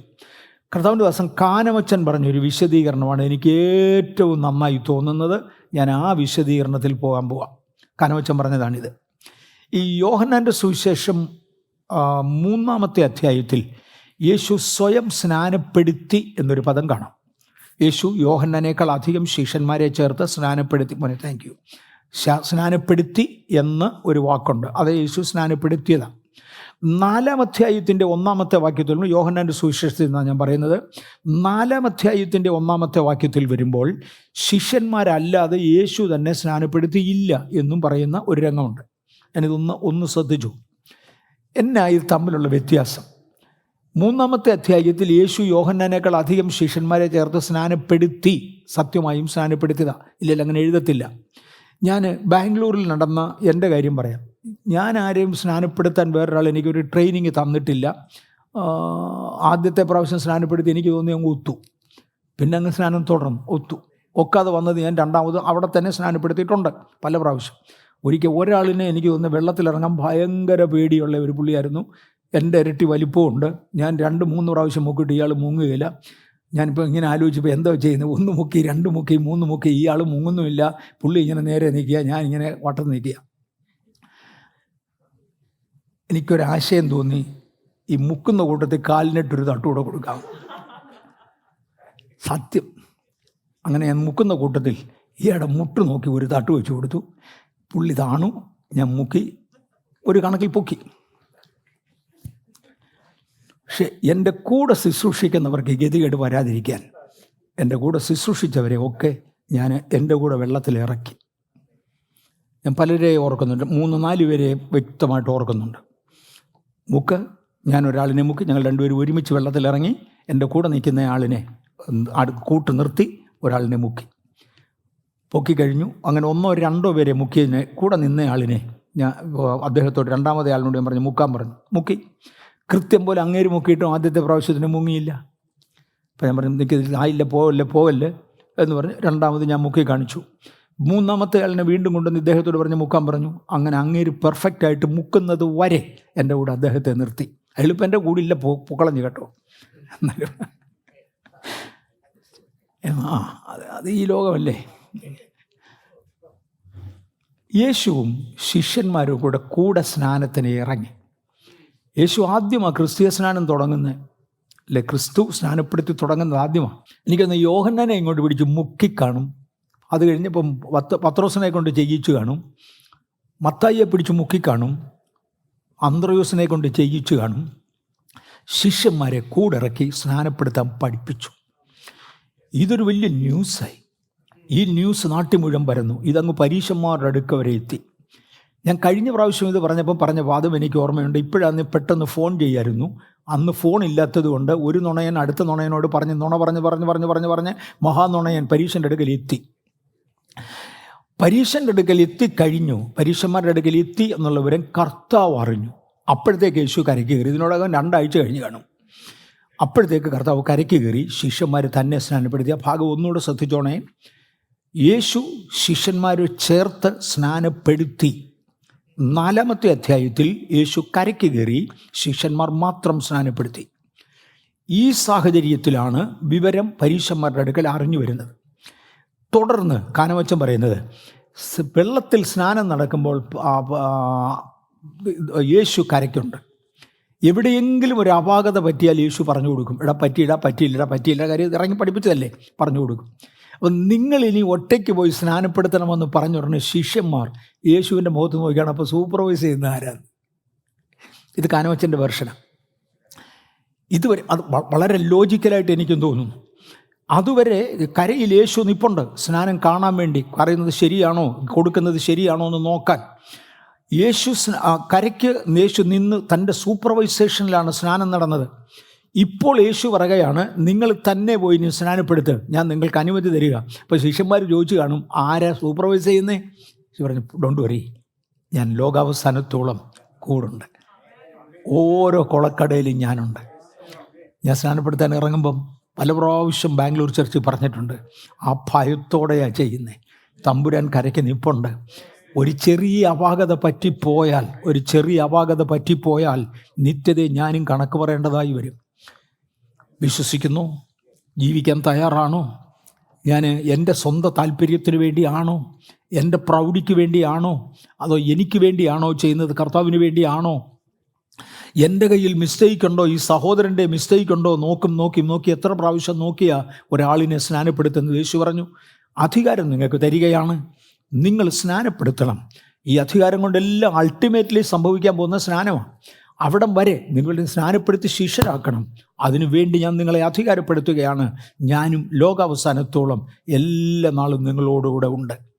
ഇനി ഞാൻ ഇവിടുന്ന് കുറേ ഉപമാഭാഗങ്ങളിലേക്ക് മാറാൻ പോകാം. എൻ്റെ ലക്ഷ്യം അടുത്ത 2 മണിക്കൂറിനകം 2നും തികച്ച് കാണത്തില്ല, അല്ലെങ്കിൽ നമ്മുടെ ഒരു സമയം വരെ ആഴത്തിലിറങ്ങി ചിലത് ചിന്തിക്കുക എന്ന്. എന്നിട്ട് അഭിഷേകത്തിൻ്റെ കൈമാറ്റത്തിനും കൈവെപ്പിനും നമുക്ക് സമയമുണ്ട്. ഇന്നത് പറ്റത്തില്ല, ഇന്നങ്ങോട്ട് അവിടം വരെ നമ്മൾ പോകത്തില്ല.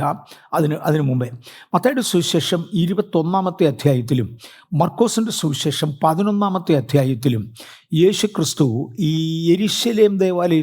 യെരുശലേമിലേക്ക് കഴുതക്കുട്ടിയുടെ പുറത്ത് കയറി വരുന്ന ചരിത്രം കാണാം. യേശുവിൻ്റെ സാമ്രാജ്യ സ്ഥാപനത്തെ 2ആയി തൽക്കാലം അങ്ങോട്ട് തിരിക്കട്ടെ.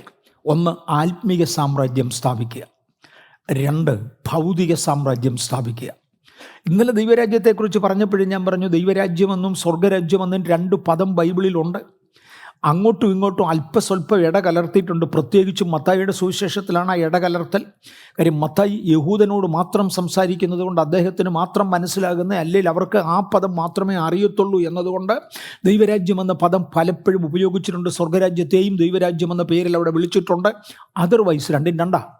ദൈവരാജ്യം എന്നത് ഭൂമിയിലുള്ള ദൈവസഭയെയും സ്വർഗരാജ്യം എന്നത് വരുവാനുള്ള സ്വർഗത്തെയും കുറിക്കുന്ന പദങ്ങളാണ് പ്രധാനമായും. അവിടെ ഈ വ്യത്യാസം വന്നിട്ടുണ്ട്, ഇല്ലെന്നല്ല. അതിനെക്കുറിച്ച് യേശു ഒത്തിരി പറഞ്ഞു. പക്ഷെ തൻ്റെ മരണത്തോടടുക്കുന്ന സമയത്ത് വരുവാനുള്ള നിത്യതയിലെ സ്വർഗത്തെക്കുറിച്ച് യേശു സംസാരിച്ചു തുടങ്ങി. വീണ്ടും തൻ്റെ പരിശുദ്ധാത്മാവിൻ്റെ അഭിഷേകത്തെക്കുറിച്ച് പറയുമ്പോൾ ഭൂമിയിൽ സ്ഥാപിക്കുവാനുള്ള ദൈവത്തിൻ്റെ സഭയെക്കുറിച്ച് പറഞ്ഞു തുടങ്ങി. ഇങ്ങനെ ഈ രണ്ട് കാര്യങ്ങൾ ഇടകലർത്തിയാണ് യേശു കൊണ്ടുപോകുന്നത്. യേശു യെരുശലേം പട്ടണത്തിലേക്ക് കയറാൻ വരിക. ഇന്ന് രാവിലെ ഞാൻ എൻ്റെ ഭാര്യയോട് ചോദിച്ചായിരുന്നു, ഈ കിഴക്കേ വാതിലിലൂടെ കയറുക എന്നർത്ഥം വരുന്ന ഒരു പാട്ട് മലയാളത്തിലുണ്ട്. നല്ലൊരു പാട്ട്, അറിയാവുന്നവരുണ്ടെങ്കിൽ ഒടുവിലെങ്ങാനും പാടിയാൽ തെറ്റില്ല. കിഴക്കേ വാതിലിന്, യെരുശലേമിൻ്റെ കിഴക്കേ വാതിലിലൂടെയായിരുന്നു യേശു വന്നത്. ഞാനത് ഒന്നുകൂടെ ഒന്ന് തൊടാൻ നോക്കിക്കോട്ടെ. യേശു ഒലിവുമലയുടെ ഇറക്കം താഴോട്ട് ഇറങ്ങി വരിക. ഒലിവുമല കിഴക്ക് പടിഞ്ഞാറായി കിടക്കുന്ന ഒരു മലയാണ്. കിഴക്ക് അതാണെന്ന് തൽക്കാലത്തെ അങ്ങോട്ട് സങ്കല്പിക്കുക ആയിരിക്കണമെന്നില്ല. ഞാൻ തൽക്കാലത്തേക്ക് അസൈൻ ചെയ്യുകയാണ്. കിഴക്ക് അവിടെ, അങ്ങനെയാണ് ഒലിവുമല അതാ. ഇത് യെരുശലേമാണ്. യെരുശലേമിന് കിഴക്കോട്ട് തിരിഞ്ഞിരിക്കുന്ന ഒരു വാതിലുണ്ട്. ആ വാതിൽ, ഞാൻ ആ വാതിലിനെ കുറിച്ചും 5 മിനിറ്റ് പറയാം. കാര്യം അക്കാഡമിക് ഇൻട്രസ്റ്റിന് എസെൻഷ്യലാണ്. അതുകൊണ്ട് ആ കിഴക്ക് വശത്തു നിന്ന്, ആ കിഴക്കുള്ളതായ മലയിൽ നിന്ന് യേശു പടിഞ്ഞാറേ ചരിവിലൂടെ ഇറങ്ങുക. അവിടുന്ന് നേരെ യെരുശലേമിൽ മതിലിനകത്തേക്ക് കയറാൻ ഒരു വഴിയുണ്ട്. അവിടെ കിഴക്ക് വശത്ത്, യെരുശലേമിൻ്റെ കിഴക്ക് വശത്ത് ഒരു വാതിലുണ്ട്. ഈ വഴി അവിടെ വേണേ കയറാം. പടിഞ്ഞാറ് മാറി വേറൊരു വഴിയുണ്ട്. അതിലെയാണ് യേശു സത്യത്തിൽ കയറിയത്. കിഴക്കേ വാതിലിലൂടെയാണ് കയറേണ്ടത്. ഇത് ഇങ്ങോട്ട് നേരെ ഇറങ്ങി വരിക. യഹൂദന്മാരുടെ ഇടയിൽ ആ കാലത്തുണ്ടായിരുന്ന അവരുടെ വിശ്വാസപ്രകാരം ഒരു മഹാപുരോഹിതൻ ആദ്യമേ മഹാപുരോഹിതത്വ സ്ഥാനം പ്രാപിച്ചു വരുമ്പോൾ ഈ കിഴക്കേ വാതിൽ തുറക്കണം, അതിനകത്തൂടെ വേണം കയറാൻ. ഒരു രാജാവ് രാജ്യത്വം പ്രാപിച്ച് വരുമ്പോൾ കിഴക്കേ വാതിൽ തുറക്കണം, അതിനകത്തൂടെ വേണം കയറാൻ. ഈ 2 ഒക്കേഷൻ ഒഴിച്ചാൽ ആണ്ടിലൊരിക്കൽ മഹാപുരോഹിതൻ മഹാപാപപരിഹാര ബലി നടത്തേണ്ടതിന് വേണ്ടി വരും. ആ വരുന്ന വരവിനും ഈ കിഴക്കേ വാതിലൂടെ വേണം കയറാൻ. ഈ 3 ഒക്കേഷൻ ഒഴിച്ചാൽ കിഴക്കേ വാതിൽ പെർമനൻ്റ്ലി അടച്ചിരിക്കുക, അത് തുറക്കത്തില്ല. ബാക്കിയുള്ളതെല്ലാം മറ്റു വാതിൽക്കലൂടെയാണ് കടക്കേണ്ടത്.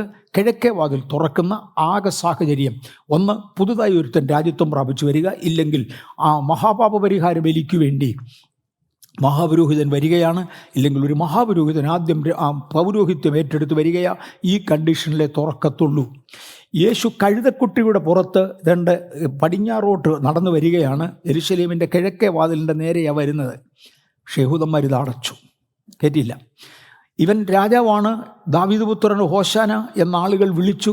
അദ്ദേഹത്തെ രാജാവായി വാഴിക്കേണ്ടതിന് അവരുടെ വസ്ത്രം വഴിയിൽ വിരിച്ചു, കഴുത അതിൻ്റെ മേളിൽ കൂടെ നടത്തി. ഇങ്ങനെയൊക്കെയാണ് രാജാവിനെ സ്വീകരിക്കുന്നത്.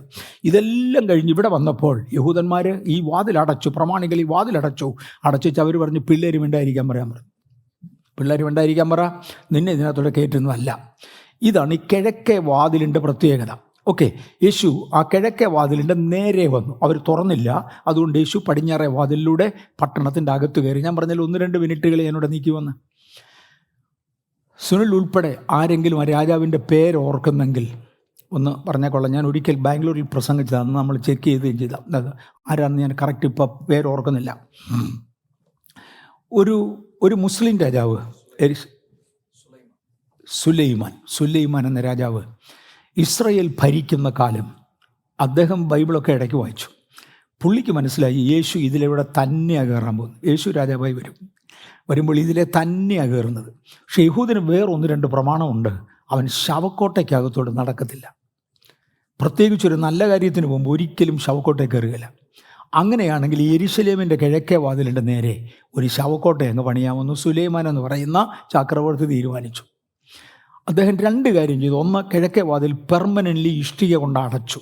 കട്ടിയുള്ള ഇഷ്ടിക കൊണ്ട് കിഴക്കേ വാതിൽ അടച്ചു. യെരുശലേമിൻ്റെ കിഴക്കേ വാതിൽ ഇന്ന് അടഞ്ഞു കിടക്കുക, അത് അടച്ചു. 2, അതിൻ്റെ വെളിയിലോട്ട് ഒരു ഭയങ്കര സെമിറ്ററി തീർത്തു.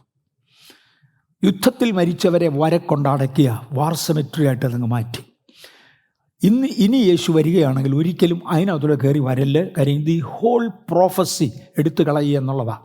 പക്ഷേ യേശുവിൻ്റെ പ്രോഫസിക്കകത്ത് വേറൊരു കാര്യമുണ്ട്. യേശുവിൻ്റെ പ്രധാന ഉപകരണങ്ങളിൽ ഒന്ന് ഭൂകമ്പമാണ്. താൻ വരുന്നതിന് മുന്നമേ ഒരു ഗംഭീര ഭൂകമ്പം ഉണ്ടാകും. ഞാനെൻ്റെ മലകളോട് ഇറങ്ങി ആടാൻ പറയും, അവരിറങ്ങി കുലുങ്ങും. അതോടുകൂടെ അവൻ ഇഷ്ടിക കൊണ്ട് കെട്ടിയടച്ചതും തെറിച്ചു പോകും. ഈ ശവക്കല്ലറ ഭൂമിയുടെ അടിയിലേക്ക് താഴും. എത്ര മീറ്റർ താഴെ പോകുമെന്ന് എനിക്കറിയത്തില്ല. പുതിയ മണ്ണ് അവിടെ വീഴുകയും ആ തുറക്കപ്പെട്ട കിഴക്കേ വാതിലൂടെ തന്നെ യേശു കയറുകയും ചെയ്യും. അതിന് വരാനുള്ള കാര്യമാണ്. ഓക്കെ, ആ വാതിലങ്ങ് അടച്ചു. യേശു പടിഞ്ഞാറേ വാതിലൂടെ അകത്ത് കയറി കൂട്ടത്തിൽ ഒരു പ്രധാനപ്പെട്ട സംഭവമുണ്ട്. കുരുടന്മാരും ചെകിടന്മാരും സൗഖ്യമാകേണ്ടതിന് യേശുവിൻ്റെ കൂടെ ദേവാലയത്തിൽ കയറി. ഇന്ന് രാവിലെ വെളുപ്പിനെയാണ് ആ ഭാഗം എൻ്റെ ഹൃദയത്തിൽ ഇങ്ങനെ കയറി വരുന്നത്. കുരുടന്മാരെയും മുടന്തന്മാരെയും ആലയത്തിൽ കയറ്റുകയല്ലായിരുന്നു, അതറിയാമോ? ഇത് ദാവീദിൻ്റെ കാലത്ത് തുടങ്ങിയ പ്രശ്നമാണ്. കാര്യം ദാവീദിനോട് ഒരിക്കൽ ശത്രുക്കൾ പറഞ്ഞു, നിന്നെ തടയാൻ ചെകിടനും കുരുടനും മതിയിടാന്നും മുടന്തനും മതിയിടാന്ന് പറഞ്ഞത് മുതൽ ദാവീദിന് ഈ പുള്ളികളോട് ദേഷ്യം വന്നു. ദാവീദ് പറഞ്ഞു, മേലാൽ ദേവാലയത്തിൽ ഇവന്മാരെ കയറ്റിടുമെന്ന് പറഞ്ഞു. ദാവീദിൻ്റെ കാലത്ത് ദേവാലയവും ഇല്ല. ശലോമോനാണ് പണിതതെങ്കിലും കുരുടന്മാരെയും ചെകിടന്മാരെയും മുടന്തന്മാരെയും ഈ ഫിസിക്കലി ഹാൻഡിക്യാപ്ഡായ ഒരുപാട് എണ്ണത്തെ ഇതിനകത്ത് കയറ്റത്തില്ല. പക്ഷേ യേശുവിൻ്റെ ട്രയംബ് വിക്ടറിയിൽ യേശു യെരുശലേം ദേവാലയത്തിലേക്ക് കയറുകയും കുരുടന്മാരും മുടന്തന്മാരും കൂടെ വന്നു. യേശു ദേവാലയത്തിനകത്ത് വെച്ച് അവരെ സൗഖ്യമാക്കി. മർക്കോസിൽ കിടപ്പുണ്ടത്, മർക്കോസ് 11 കിടപ്പുണ്ട്. യേശു കുരുടന്മാരെ ഇവരെ സൗഖ്യമാക്കി. അത് ബൈബിൾ ചരിത്രത്തിൽ ദേവാലയത്തിൽ നടക്കാത്ത ഒരു കാര്യമാണ്. അല്ലെങ്കിലും ദേവാലയത്തിൽ ഇവിടെ രോഗശാന്തി അത് നടക്കുന്ന പതിവില്ല. ഇവിടെ ഇവരകത്ത് കയറി യേശു അതിനകത്ത് വെച്ച് സൗഖ്യമായി എന്ന് പറഞ്ഞാൽ കഴിഞ്ഞ സീസൺ ഏറെക്കുറെ യേശു പൊളിച്ചു തുടങ്ങി. ഇവരെ പടിഞ്ഞാറേ വാതിലൂടെയാണ് കയറിയതെങ്കിലും ഇവരെ സൗഖ്യമാക്കി. 11-ാം അധ്യായത്തിൻ്റെ 28-ാമത്തെ വാക്യത്തിൽ ഒരു ചോദ്യം യഹൂദന്മാർ ചോദിച്ചു, നിനക്ക് ഈ അധികാരം തന്നതാര്? ഞാൻ എവിടുന്നാണ് വരുന്നത്? പിതാവ് തനിക്കുണ്ടായിരുന്ന അധികാരം പുത്രനെ ഏൽപ്പിച്ചു. പക്ഷെ അത് അംഗീകരിക്കാൻ ലോകം തയ്യാറല്ല. ഇവരൊരു ചോദ്യം ചോദിച്ചു, ഈ അധികാരം തന്നവനാരാ? നിനക്ക് എവിടുന്ന് ഈ അധികാരം കിട്ടിയെന്ന് പറ. യേശുവിൻ്റെ അധികാരം ഉണ്ട് എന്ന് ഞാൻ വിശ്വസിക്കുന്നു. വന്ന റൂട്ട് ഞാൻ പറഞ്ഞു. തൻ്റെ പിതാവാണ് സൃഷ്ടിച്ചത്. സൃഷ്ടിയുടെ സമയത്ത് യേശുവാണ് സകലത്തിൻ്റെയും ചുമതല നോക്കിയത്. ക്രാഫ്റ്റ്സ്മാൻ യേശു ആയിരുന്നു. എല്ലാം തന്നെ തൻ്റെ കൈ കൊണ്ടാണ് ചെയ്തത്. പിതാവിൻ്റെയാണ് മുഴുവൻ അധികാരം. എങ്കിലും തൻ്റെ കാൽവരി മരണത്തിനു മുമ്പേ സകല അധികാരവും പിതാവ് പുത്രന് കൈമാറി. ആ ചോദ്യത്തിൻ്റെ മറുപടി അവർക്കാർക്കും പറയാനില്ലാത്തപ്പോൾ മത്തായിയുടെ സുവിശേഷം 8:8 മുതൽ 13 വരെയുള്ള വാക്യത്തിൽ ഒരു റോമൻ ശതാധിപൻ വന്ന് യേശുവിനോട് പറയുന്നുണ്ട്, അങ്ങ് അധികാരിയാണെന്ന് എനിക്കറിയാം, ഞാനും അധികാരിയാണ്. ആ റോമൻ പട്ടാളക്കാരന് ആ പട്ടാള ഓഫീസർക്ക് അധികാരത്തെക്കുറിച്ച് അറിയാം. പക്ഷെ ഇത്രയൊക്കെ അറിയത്തുള്ളൂ. അയാൾ വന്നു വെച്ച് പറഞ്ഞ്, കർത്താവേ, അങ്ങൊരു അധികാരിയാണെന്ന് എനിക്കറിയാം, എനിക്കുമുണ്ട് ഈ അധികാരം. പക്ഷെ എൻ്റെ അധികാരത്തിൽ എൻ്റെ കീഴിലുള്ള പടയാളികളെ എൻ്റെ വാക്ക് കേൾക്കത്തുള്ളൂ. അവന്മാരോട് പോയി സുഖമാക്കാൻ പറഞ്ഞാൽ അവർക്ക് ഒക്കത്തില്ല. കാര്യം അതിനുള്ള അധികാരം എൻ്റെ പടയാളികൾക്കില്ല. അയൽവക്കക്കാരനെ പോയി വെടിവെക്കാൻ പറഞ്ഞാൽ അന്നത്തെ ഭാഷയെ പറഞ്ഞാൽ വാളുകൊണ്ട് വെട്ടാനോ കുന്തം കൊണ്ട് കുത്താനോ അന്ന് ചെയ്യും. അതവൻ ചെയ്തിരിക്കും. പക്ഷെ ഇത് ഏൽപ്പിക്കാനുള്ള കഴിവ് എനിക്കും ഇല്ല, അത് ചെയ്യാനുള്ള കഴിവ് അവർക്കും ഇല്ല. അതുകൊണ്ട് അങ്ങൊരു വാക്ക് കൽപ്പിക്കണം, അങ്ങയുടെ ദൂതന്മാരുണ്ട്. ഞാൻ ഇന്ന് പകൽ ഗൗരവമായിട്ട് ഈ ഒരു പ്രാവശ്യത്തേക്ക് ഇത് എടുക്കാൻ ആഗ്രഹിക്കുന്ന ആശയങ്ങളാണ്. എന്തൊക്കെയോ സാധാരണക്കാരനെ കൊണ്ട് ഒക്കാത്ത കാര്യങ്ങൾ നമ്മളെ കൊണ്ട് ചെയ്യിക്കാൻ സ്വർഗത്തിലെ ദൈവത്തിന് താല്പര്യമുണ്ട്. അദ്ദേഹം വന്നേച്ച് പറഞ്ഞ, അങ്ങേക്ക് അധികാരമുണ്ട്, ഇവിടെ മഹാപുരോഹിതൻ നിനക്ക് അധികാരം എന്താണെന്ന് ചോദിച്ചുകൊണ്ട് നിൽക്കുക. അന്നേരത്താണ് ശതാധിപൻ്റെ മറുപടി, അങ്ങേക്ക് അധികാരമുണ്ട്, കാര്യം ഞാനും അധികാരത്തിന് കീഴ്പ്പെട്ടവനാണ്. ഞാൻ അധികാരത്തിന് കീഴ്പ്പെട്ടവനാ. എൻ്റെ മുകളിൽ ഒരു ഓഫീസർ എന്നോട് പറഞ്ഞാൽ ഞാൻ ചെയ്തേ പറ്റൂ, എൻ്റെ കീഴിലുള്ളവനോട് ഞാനും പറഞ്ഞാൽ ചെയ്തേ പറ്റും. പക്ഷെ കർത്താവേ, ഇതൊന്നും പറയാനുള്ള അധികാരം ഞങ്ങൾക്കില്ല. അങ്ങ് സർവാധികാരിയാകയാൽ ആ അധികാരം ഒന്ന് ഉപയോഗിക്കണേ. അദ്ദേഹം വന്ന് യേശുവിനോടൊരു വാക്ക് പറയണമെന്നേ പറഞ്ഞുള്ളൂ. പക്ഷേ ഇന്ന് എന്നെ കേൾക്കുന്ന ദൈവമക്കളെ നിങ്ങളോടായിരിക്കുമെന്ന് പറയുന്നത്. ഞാൻ പറഞ്ഞിട്ടുണ്ട്, എൻ്റെ കൈ കൊണ്ട് ആദ്യത്തെ എടുത്ത് കാണത്തക്ക ഒരു ശുശ്രൂഷ നടക്കുന്നത് ബേഥേൽ ചർച്ചിൽ വെച്ചാണ്. ബാംഗ്ലൂരിലെ ബേഥേൽ ചർച്ചിലാണ്. അതിന് മുമ്പ് ചെറുത് നടന്നിട്ടുണ്ട്, ഇല്ലെന്നല്ല. എന്നാൽ അതുപോലെ കാണത്തക്ക ഒന്ന്, കോളാർ എന്ന് പറയുന്ന സ്ഥലത്ത് നിന്ന് ഒരപ്പച്ചൻ വന്നു. ആരോ അപ്പച്ചനോട് പറഞ്ഞു, ക്രിസ്ത്യാനികളുടെ അടുക്ക പോയി പ്രാർത്ഥിച്ചാൽ ചെവി തുറക്കും. അവരുടെ ചെവി കേൾക്കത്തില്ലായിരുന്നു. ചെവി തുറക്കുമെന്ന് പറഞ്ഞു. അതിനപ്പച്ചനൊരു 20ഓളം ആളുകളെ ചേർത്തുകൊണ്ട് കോളാറിൽ നിന്ന് പോരുന്നതാണ്. മക്കളും കൊച്ചുമക്കളും മരുമക്കളും എല്ലാം ഉണ്ട് അവരുടെ വീട്ടിൽ നിന്ന്.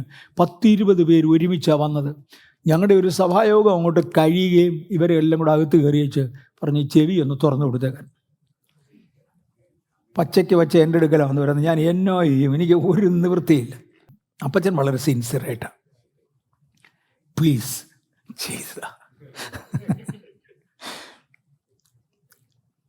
എന്നെ തല്ലാൻ വേണ്ടിയാണോ ഇവർ വന്നതെന്ന് എനിക്ക് സംശയം ഉണ്ടായിരുന്നു. കാര്യം എന്നെ കൊണ്ട് ഒക്കുകയില്ലെന്നുള്ളത് ഉറപ്പാണ്. എനിക്ക് കന്നഡ അറിയാനും വയ്യ, അതുകൊണ്ട് അവരോട് പറഞ്ഞു വിടാനും പറ്റുന്നില്ല. എന്നെ കൊണ്ട് ഒക്കുന്നതൊക്കെ ഞാൻ പറഞ്ഞു നോക്കി, അവർ പോവില്ല. ഞങ്ങൾക്ക് ബ്രദർ KJ ജോൺ എന്ന് പറയുന്ന ഒരാളുണ്ടായിരുന്നു, ഇപ്പോഴും ഞാൻ ഓർക്കുന്നുണ്ട്. അവസാനം ജോൺ ബ്രദർ പറഞ്ഞു, പാസ്റ്ററേ ചുമ്മാ ഒന്ന് പ്രാർത്ഥിച്ചേക്കാം, അല്ല അവർ പോവില്ല. ഇവർ 10-20 ഞങ്ങളെല്ലാം കൂടി 20 കിലോനേ ഉള്ളൂ. അപ്പോൾ ഇവരും അഫ്കോഴ്സ് അന്ന് 20 അല്ല, അതിനേക്കാൾ കുറച്ചുകൂടെ കൂടുതലുണ്ട്. ഇവരും 10-20 പേരുണ്ട്, ഇവർ പോവില്ല. ചുമ്മാ ഒന്ന് പ്രാർത്ഥിച്ചങ്ങ് വിട്ടേക്കാൻ പറഞ്ഞു. എന്നാൽ പിന്നെ അങ്ങനെ 2 സഹോദരന്മാർ എന്നെ തല്ലാതെ നോക്കിക്കോളും എന്നുള്ള വിശ്വാസത്തിൽ, സുഖമാകുമെന്നുള്ള വിശ്വാസത്തിൽ അല്ല ഞാൻ ഈ അപ്പച്ചൻ്റെ 2 ചെവിയിലും കൂടെ കൈവച്ചു. എങ്ങനോ അങ്ങനെ അങ്ങ് തോന്നി, ചെവിയെ കൈവച്ചു. സുഖമാകുമെന്ന് 1-2 പ്രാവശ്യം പറഞ്ഞ് ഇവിടെ ആകാൻ. അത് കഴിഞ്ഞപ്പം ഒരു ശക്തി വ്യാപരിക്കുന്ന എനിക്ക് മനസ്സിലായി. ഞാൻ പറഞ്ഞു, കർത്താവേ, പണ്ടൊരിക്കൽ അങ്ങൊരു എഫത്ത പറഞ്ഞതാണ്, ഇന്ന് അങ്ങയുടെ നാമത്തിൽ ഞാനും പറയുന്നു എഫത്ത. ഒരല്പം ശബ്ദം ഉണ്ടായിരുന്നു. എൻ്റെ കൈ ഇങ്ങോട്ട് എടുക്കുകയും അപ്പച്ചൻ്റെ ചിരി കാണുമായിരുന്നു. അപ്പച്ചനായുസിൽ ആദ്യമായി ചെവി കേൾക്കുക. 60 വർഷം പൊട്ടനായി നടന്ന അപ്പച്ചൻ്റെ ചെവി കേട്ടു, അപ്പച്ചൻ്റെ ചിരി കാണുമായിരുന്നു. ഒരു സന്തോഷം. ഞാനിത് പറഞ്ഞപ്പോൾ മറ്റൊരു കാര്യം കൂടെ ഒന്ന് ഓർപ്പിക്കാം. ഗുജറാത്തിൽ ഒരു കൺവെൻഷൻ നടന്നു. ഗുജറാത്ത് കൺവെൻഷനിൽ നല്ല ഗ്രൗണ്ടായിരുന്നു. 5,000-6,000 ആളുകൾ എങ്കിലും അതിനേക്കാൾ കൂടുതലാണ്. ഒരു വലിയ ഗ്രൗണ്ടിനകത്താണ്. ഞാൻ സ്റ്റേജിൽ നിന്ന് പ്രസംഗിക്കുമ്പം ഇതുപോലെ ഒരു അപ്പച്ചനെ ഒരു കട്ടിലോടെ കൊണ്ട് മുന്നേ കിടത്തി. സ്റ്റേജിൻ്റെ ഫ്രണ്ടിൽ മുള കൊണ്ടുണ്ടാക്കിയ ഒരു കട്ടില. വടക്കേ ഇന്ത്യയിൽ അങ്ങനത്തെ കട്ടിലുകളുണ്ട്, മുള കൊണ്ടുണ്ടാക്കിയ ഒരു കട്ടില. എന്നോട് ദൈവാത്മാവ് പറഞ്ഞു, പ്രസംഗം നിർത്തിയേച്ച് പോയി അയക്ക് പ്രാർത്ഥിക്കാൻ. ഞാൻ പയ്യെ ബൈബിൾ മേശപ്പുറത്ത് വെച്ചേച്ച് താഴെ ഇറങ്ങി വന്നു. അന്നൊക്കെ ഒത്തിരി കൂടെ ആരോഗ്യവും എന്തൂസിയാസവും എല്ലാം ഒക്കെ ഉള്ള ഒരു കാലമാണ്, ഇന്നത്തെ പ്രായമല്ല. താഴെ ഇറങ്ങി വന്നു. യേശുവിൻ്റെ നാമത്തിൽ സൗഖ്യമാകാൻ പറഞ്ഞു. ഞങ്ങൾക്ക് എന്നെ അസുഖമൊന്നും എനിക്കറിയാൻ വയ്യ. അപ്പച്ചൻ അങ്ങോട്ട് കുടഞ്ഞു ഇങ്ങോട്ട് കുടഞ്ഞു. പുള്ളി എഴുന്നേക്കാറായി. ആളുകളെല്ലാം കൂടെ പിടിച്ച് എഴുന്നേക്കാൻ പറഞ്ഞു. അപ്പച്ചൻ തെറി, തല്ല പുഴുത്ത തെറി തന്നെ ഗുജറാത്തിൽ പറഞ്ഞു, എന്നെ വിടറ. അപ്പച്ചൻ എഴുന്നേക്കത്തില്ല. ഒടുവില്ല വിവരമൊക്കെ അറിയുന്ന ഞാൻ വിവരം പറയുമ്പോൾ നിങ്ങൾക്ക് മനസ്സിലാവും ഇത് ഇയാൾ തെറി വിളിക്കാൻ കാര്യമുണ്ടെന്ന്. എഴുന്നേറ്റു. ഒത്തിരി ബുദ്ധിമുട്ടി, പക്ഷേ അങ്ങനെ എഴുന്നേറ്റപ്പം അവന്മാരെന്ത് ചെയ്യും ചോദിച്ചാണ് നോക്കുന്നത്. അവന്മാരെന്ത് ചെയ്യും ഗുജറാത്തില്ല, എനിക്ക് മനസ്സിലാകത്തില്ല, കുറച്ചൊക്കെ മനസ്സിലാവും. അവരെന്ത് ചെയ്യും, എങ്ങോട്ട് പോയി, അവരെങ്ങോട്ട് പോയി. അപ്പോൾ ചോദിച്ചാൽ ആര്, എന്നെ കൊണ്ടുവന്നവർ. അത് കഴിഞ്ഞപ്പോഴാണ് അപ്പച്ചൻ വിവരം വരുന്നത്, നീണ്ട വർഷങ്ങളായി വീടിനകത്ത് ഞാൻ തളർന്ന് കിടക്കുക, എനിക്ക് എഴുന്നേക്കത്തില്ല, ഞാൻ തളർന്ന് കിടക്കുക. അപ്പച്ചന് വസ്ത്രമില്ലായിരുന്നു, അതാ എഴുന്നേക്കാൻ വയ്യാഞ്ഞത്. ഒരു പുതപ്പ് കൊണ്ട് അപ്പച്ചനെ പുതപ്പിച്ചിട്ടേ ഉള്ളൂ, വേറെ ഒരു വസ്ത്രവും ധരിച്ചിട്ടില്ല. കാര്യം മലമൂത്രം എല്ലാം പോകുന്നത് ഈ കിടപ്പിലാണ്. ഈ പുതപ്പിച്ച് കിടത്തിയിരിക്കുന്ന ഇടത്ത് കുറേ ഗുണ്ടകൾ ചേർന്ന് അപ്പച്ചനെ പൊക്കി. ഇവിടെ ക്രിസ്ത്യാനികളുടെ കൺവെൻഷൻ നടക്കുന്ന അവിടെ ബഹളം ഉണ്ടാക്കാൻ വേണ്ടി ഒരു കരുവായിട്ട് അപ്പച്ചനെ പൊക്കി എടുത്തുകൊണ്ട് വന്നതാണ്. അപ്പച്ചൻ പറഞ്ഞ്, എന്നെ കൊടുത്തയക്കാതെ എൻ്റെ ഭാര്യയും മക്കളും ചേർന്ന് കഥ കടച്ചു പിടിച്ചിട്ട് ഇവന്മാർ ബൈ ഫോഴ്സ് എന്നെ കൊണ്ടുവന്നതാണ്. അപ്പം അവന്മാരെന്ത് ചെയ്യുന്നതാണ് അപ്പച്ചൻ തപ്പുന്നത്. അപ്പച്ചൻ എഴുന്നേറ്റപ്പോൾ വസ്ത്രമില്ല, അഞ്ഞുണ്ടായി എഴുന്നേക്കാൻ വയ്യാഞ്ഞത്. അതുകൊണ്ട് അപ്പച്ചൻ്റെ പുതപ്പ് കൊണ്ട് അപ്പച്ചനെ ഉടുപ്പിച്ചാണ് നിർത്തിയത്. അപ്പച്ചനോട് ഉപദേശിവരാലോചിച്ച് എന്നോ പറ്റിയെന്ന് വെച്ചാൽ അയാൾ പറഞ്ഞ് കിടപ്പായിരുന്നു. ഈ ചോക്കര എന്നുള്ള പദം അറിയാമോ? കുഞ്ഞെന്ന അർത്ഥം, കൊച്ചൻ. ഈ കൊച്ചൻ ചോക്കര, ഇവനാണ് എന്നെ എഴുന്നേൽപ്പിച്ചത്, എന്നെയാണ് പഠിച്ചത്. ഞാൻ പറഞ്ഞു, ഞാനല്ല, യേശുവാ. അവൾ പറഞ്ഞു, അപ്പച്ചൻ പറഞ്ഞു, ഞാൻ കണ്ട ചോക്കര. യേശു പറഞ്ഞു, ഞാൻ തൽക്കാലം അങ്ങോട്ട് പോവാ, സകല അധികാരവും എൻ്റെ കയ്യിലുണ്ട്, ഭൂതവും രോഗവും സകലതും. ഇത് എവിടെയെങ്കിലും ഒന്ന് കൊടുത്തേച്ച് വേണം എനിക്ക് പോകാൻ. ഞാൻ ഈ 12 എണ്ണം ഉണ്ടല്ലോ, 11 എണ്ണം നിങ്ങളുടെ കയ്യിലോട്ട് തരിക. അത് ഒരുത്തൻ കാലം കെട്ടവനായി പോയി എന്ന 11 നിങ്ങൾ മിച്ചമുണ്ടല്ലോ, ഞാൻ നിങ്ങളെ 11 കൊണ്ട് നടന്ന് പഠിപ്പിച്ചതാ, നിങ്ങളുടെ കയ്യിലോട്ട് തരാൻ പോവാ. ഈ ദിവസങ്ങളിൽ നമുക്ക് എന്തേലും കർത്താവിൻ്റെ ഒന്ന് വാങ്ങിക്കണം കേട്ടോ. കർത്താവേ, എനിക്കൊന്ന് തരണേ. ഞാൻ എൻ്റെ വ്യക്തി ജീവിതത്തിൻ്റെ അനുഭവമാണ് പറഞ്ഞേ, വിശ്വാസത്തിൻ്റെ ആഴമൊന്നും അല്ല, വിശ്വസിച്ചുകൊണ്ടൊന്നും അല്ല. തമ്പുരാന് തിരിഹിതമായി ആരെയും കിട്ടാതെ വന്നപ്പോൾ ഒരു സബ്സ്റ്റിറ്റ്യൂട്ടായിട്ട് എന്നെ പിടിച്ച് ഏൽപ്പിച്ചതാണെന്ന് എനിക്ക് എൻ്റെ തോന്നൽ. പല കാര്യങ്ങൾ പോയി ചെയ്യുക. ആ ഗുജറാത്തിലെ ഒറ്റ കൺവെൻഷന് 1000 കൺവേർട്ട് ചെയ്ത്, 1000. പിറ്റേ ദിവസം മുതൽ അങ്ങ് ബഹളമായി. അങ്ങോട്ട് പോകുന്നതിന് മുമ്പേ ഒരു സംഭവം ഉണ്ടായി. അന്ന് വൈകുന്നേരത്തെ ഒരു സംഭവം ഉണ്ടായി. ഇതൊക്കെ പറയുന്നത് ശരിയല്ലേ? ശരിയാ. രണ്ടാമതൊരാളിന് ആഗ്രഹിക്കാം. പാസ്റ്റർ MG എബ്രഹാം എന്ന് പറയുന്ന ഒരാളിൻ്റെ വീട്ടിലാണ് ആ കൺവെൻഷൻ എന്നപ്പോൾ ഞാൻ താമസിച്ചത്. ഷാരോൺ വിഭാഗത്തിലുള്ള പാസ്റ്റർ MG എബ്രഹാം, അദ്ദേഹത്തിൻ്റെ വീട്ടിലാണ് ഗുജറാത്തിൽ ഞാൻ താമസിച്ചത്. KG എബ്രഹാമിൻ്റെ വീട്ടിലാണ് ഞാൻ താമസിച്ചത്. അദ്ദേഹം ഇന്ന് ഈസ് നോ മോർ. വലിയ വലിപ്പമുള്ള വീടൊന്നും അല്ല, വെറും സാമാന്യമായൊരു വീടാണ്. പക്ഷെ അവർക്കുള്ളതിൽ നല്ല ഒരു റൂം അവരെനിക്ക് തന്നു. കുറച്ച് കഴിഞ്ഞപ്പോൾ എന്നോട് പറഞ്ഞു, വേലക്കാരത്തി ഒരു 2 മണിക്കൂറോ 1.5 മണിക്കൂറോ എങ്ങാണ്ട് വരത്തുള്ളൂ, അവർ വന്നിട്ടുണ്ട്. അപ്പോൾ പാസ്റ്റർ വെളിയിലോട്ടൊന്ന് ഇറങ്ങിക്കൊടുത്താൽ അവർ ആ റൂം ഒന്ന് ക്ലീൻ ചെയ്യും, അത് കഴിയുമ്പോൾ അങ്ങ് അകത്ത് കയറാം. ഞാനവിടെ ചെന്ന് ആദ്യം തുറക്കുമ്പോൾ കിട്ടുന്ന ഒരു വാക്യം, യേശു ചെകിടന്മാരെ സൗഖ്യമാക്കിയ കാര്യം. നിങ്ങൾ ഏതെങ്കിലും ഒരു വീട്ടിൽ ചെന്നാൽ അതിന് സമാധാനം പറവീൻ, അവിടെ രോഗികളുണ്ടെങ്കിൽ അവരെ സൗഖ്യമാക്കുവീൻ, നിങ്ങളുടെ മുമ്പിൽ എന്തോ തന്നാലും തിന്നണം. ഇങ്ങനെയൊക്കെയുള്ള കുറേ ഉപദേശങ്ങൾ യേശു ശിഷ്യന്മാർക്ക് കൊടുക്കുന്നത്. 1 വായിച്ചു, 2 വായിച്ചു, 3 വായിച്ചു, 10 വായിച്ചു. ഞാൻ പറഞ്ഞ കർത്താവ്, ഇവർ എന്നെ തന്നാലും തിന്നോളാം, അതിനകത്ത് യാതൊന്നുമില്ല. പക്ഷേ സൗഖ്യമാക്കുന്ന കാര്യം എനിക്ക് ഒക്കുന്ന കാര്യമല്ല, അതിനെന്നെ സഹായിക്കണം എന്നിങ്ങനെ പറഞ്ഞുകൊണ്ടിരുന്നു. അതിനിടയ്ക്കാണ് ഈ വേലക്കാരത്തേക്ക് ക്ലീൻ ചെയ്യണം എന്ന് പറഞ്ഞ് ഞാൻ അവിടെ നിന്ന് ഇറങ്ങിയപ്പോഴും ഞാൻ ബൈബിളുമായിട്ടാണ് ഇറങ്ങിയത്. വെളിയിലിരുന്ന് ഞാൻ ഇത് തന്നെ വായിച്ചു. പിന്നെ ഞാൻ ഇത് തന്നെ പറഞ്ഞു, കർത്താവ് എന്തോ വന്നാലും തിന്നോളാം, പക്ഷേ സൗഖ്യമാക്കാൻ അങ്ങ് വരെ അത് പറ്റുകയില്ല എന്ന് പറഞ്ഞുകൊണ്ടിരുന്നു. ഇവരുടെ ക്ലീനിങ് കഴിഞ്ഞു, ഞാൻ തിരിച്ച് റൂമിനകത്ത് കയറി. അത് കഴിഞ്ഞപ്പോഴാണ് ആ കൺവെൻഷൻ്റെ നോട്ടീസിൽ ഒരെണ്ണം ഈ സ്ത്രീയുടെ കയ്യിൽ കിട്ടുന്നത്. അവരതേ കൊടുത്തിരുന്ന ഫോട്ടോയും എന്നെ ഇങ്ങനെ മാറി നോക്കിച്ച് KG എബ്രഹാമിൻ്റെ വൈഫിനോട്, KG എന്നല്ലേ പറഞ്ഞു, KG എബ്രഹാമിൻ്റെ വൈഫിനോട് ചോദിച്ചു, ഈയുടെ ഫോട്ടോ ഇല്ലേ എന്ന് ചോദിച്ചു. പുള്ളി പറഞ്ഞു അതേന്ന് പറഞ്ഞു.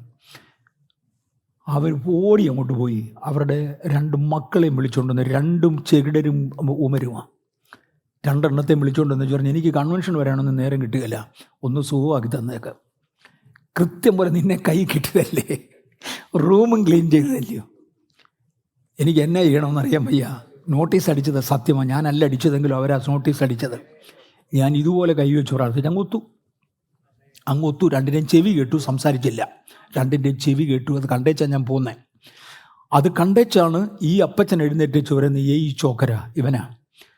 1000 രക്ഷിക്കപ്പെട്ടത്, 1000 കർത്താവിന് വേണ്ടി ആ ദിവസങ്ങളിൽ വേർതിരിയുന്നത്. ദൈവം ഒരു രോഗശാന്തിയൊക്കെ അതുപോലെ ചെയ്താൽ അതുപോലെ പ്രയോജനമുള്ള സാഹചര്യങ്ങളിലായിരിക്കും ദൈവം അത് ചെയ്യുന്നത്. ഓക്കെ, ഈ റോമൻ പടയാളി വന്നേച്ച് പറഞ്ഞു, അങ്ങ് ഒരു വാക്ക് പറഞ്ഞാൽ മതി, അതുപോലെ സംഭവിക്കും. റോമൻ പടയാളിക്ക് അധികാരത്തെക്കുറിച്ച് അറിയത്തുള്ളൂ, അത് പട്ടാള അധികാരത്തെക്കുറിച്ച് അറിയത്തുള്ളൂ. പക്ഷെ നിക്കോദിമോസ് എന്ന് പറയുന്ന ഒരു പുള്ളി അവിടെ ഉണ്ട്. നിക്കോദിമോസ് വേദപാഠ ക്ലാസ്സുകളിൽ മിടുക്കനാ, യഹൂദന്മാരുടെ ദേവാലയത്തിലെ നേതാക്കന്മാരിൽ ഒരാളാണ്. യോഹന്നാന്റെ സുവിശേഷം 3-ാമത്തെ അധ്യായത്തിൽ നിക്കോദിമോസ് യേശുവിൻ്റെ അടുക്കൽ വന്നു പറഞ്ഞു, യേശുവേ, അങ്ങ് കാണിക്കുന്ന ഈ അത്ഭുതങ്ങളുണ്ടല്ലോ, ദൈവം കൂടെ ഉള്ളതുകൊണ്ടാണ് ഇത് നടക്കുന്നത്, അല്ലെങ്കിൽ നടക്കുകയില്ല. ഞങ്ങളുടെ അച്ഛന്മാരെ കൊണ്ട് ഇത് ഒക്കത്തില്ല, ഞങ്ങളുടെ പള്ളിയിലെ പുരോഹിതന്മാരെ കൊണ്ട് ഈ പണി നടക്കുകയില്ല, ഞങ്ങളുടെ വേദശാസ്ത്രികളെ കൊണ്ട് ഈ പണി നടക്കുകയില്ല. പക്ഷേ ഇത് നടക്കാനൊരു കാര്യം, ദൈവം അങ്ങയുടെ കൂടെ ഉള്ളത് കൊണ്ടാണ്. ഇന്ന് പകൽക്കാലം ആ സാന്നിധ്യം നമുക്ക് കൈമാറുക. നമ്മളെല്ലാം ദൈവ സാന്നിധ്യം അനുഭവിക്കുന്നവരാണ്. നിക്കോദിമോസ് വന്നേച്ചു പറഞ്ഞു, അങ്ങയുടെ കൈവച്ച് സൗഖ്യമാകുന്നതിൻ്റെ കാരണം അങ്ങയുടെ മേൽ ദൈവ സാന്നിധ്യമുണ്ട്. കോട്ടയത്ത് നടന്ന ഗൗരവമേറിയ ഉണർവിനെ എനിക്കൊന്ന് കേരളക്കരയിലുള്ള ഒത്തിരി പേർക്കറിയാം. എൻ്റെ ഓർമ്മയിൽ 2000 ആണ്ടിലാണ്. ഡോക്ടർ മാത്യു കുരുവിള തങ്കു ബ്രദറാണ് അവിടെ ശുശ്രൂഷ ചെയ്യുന്നത്.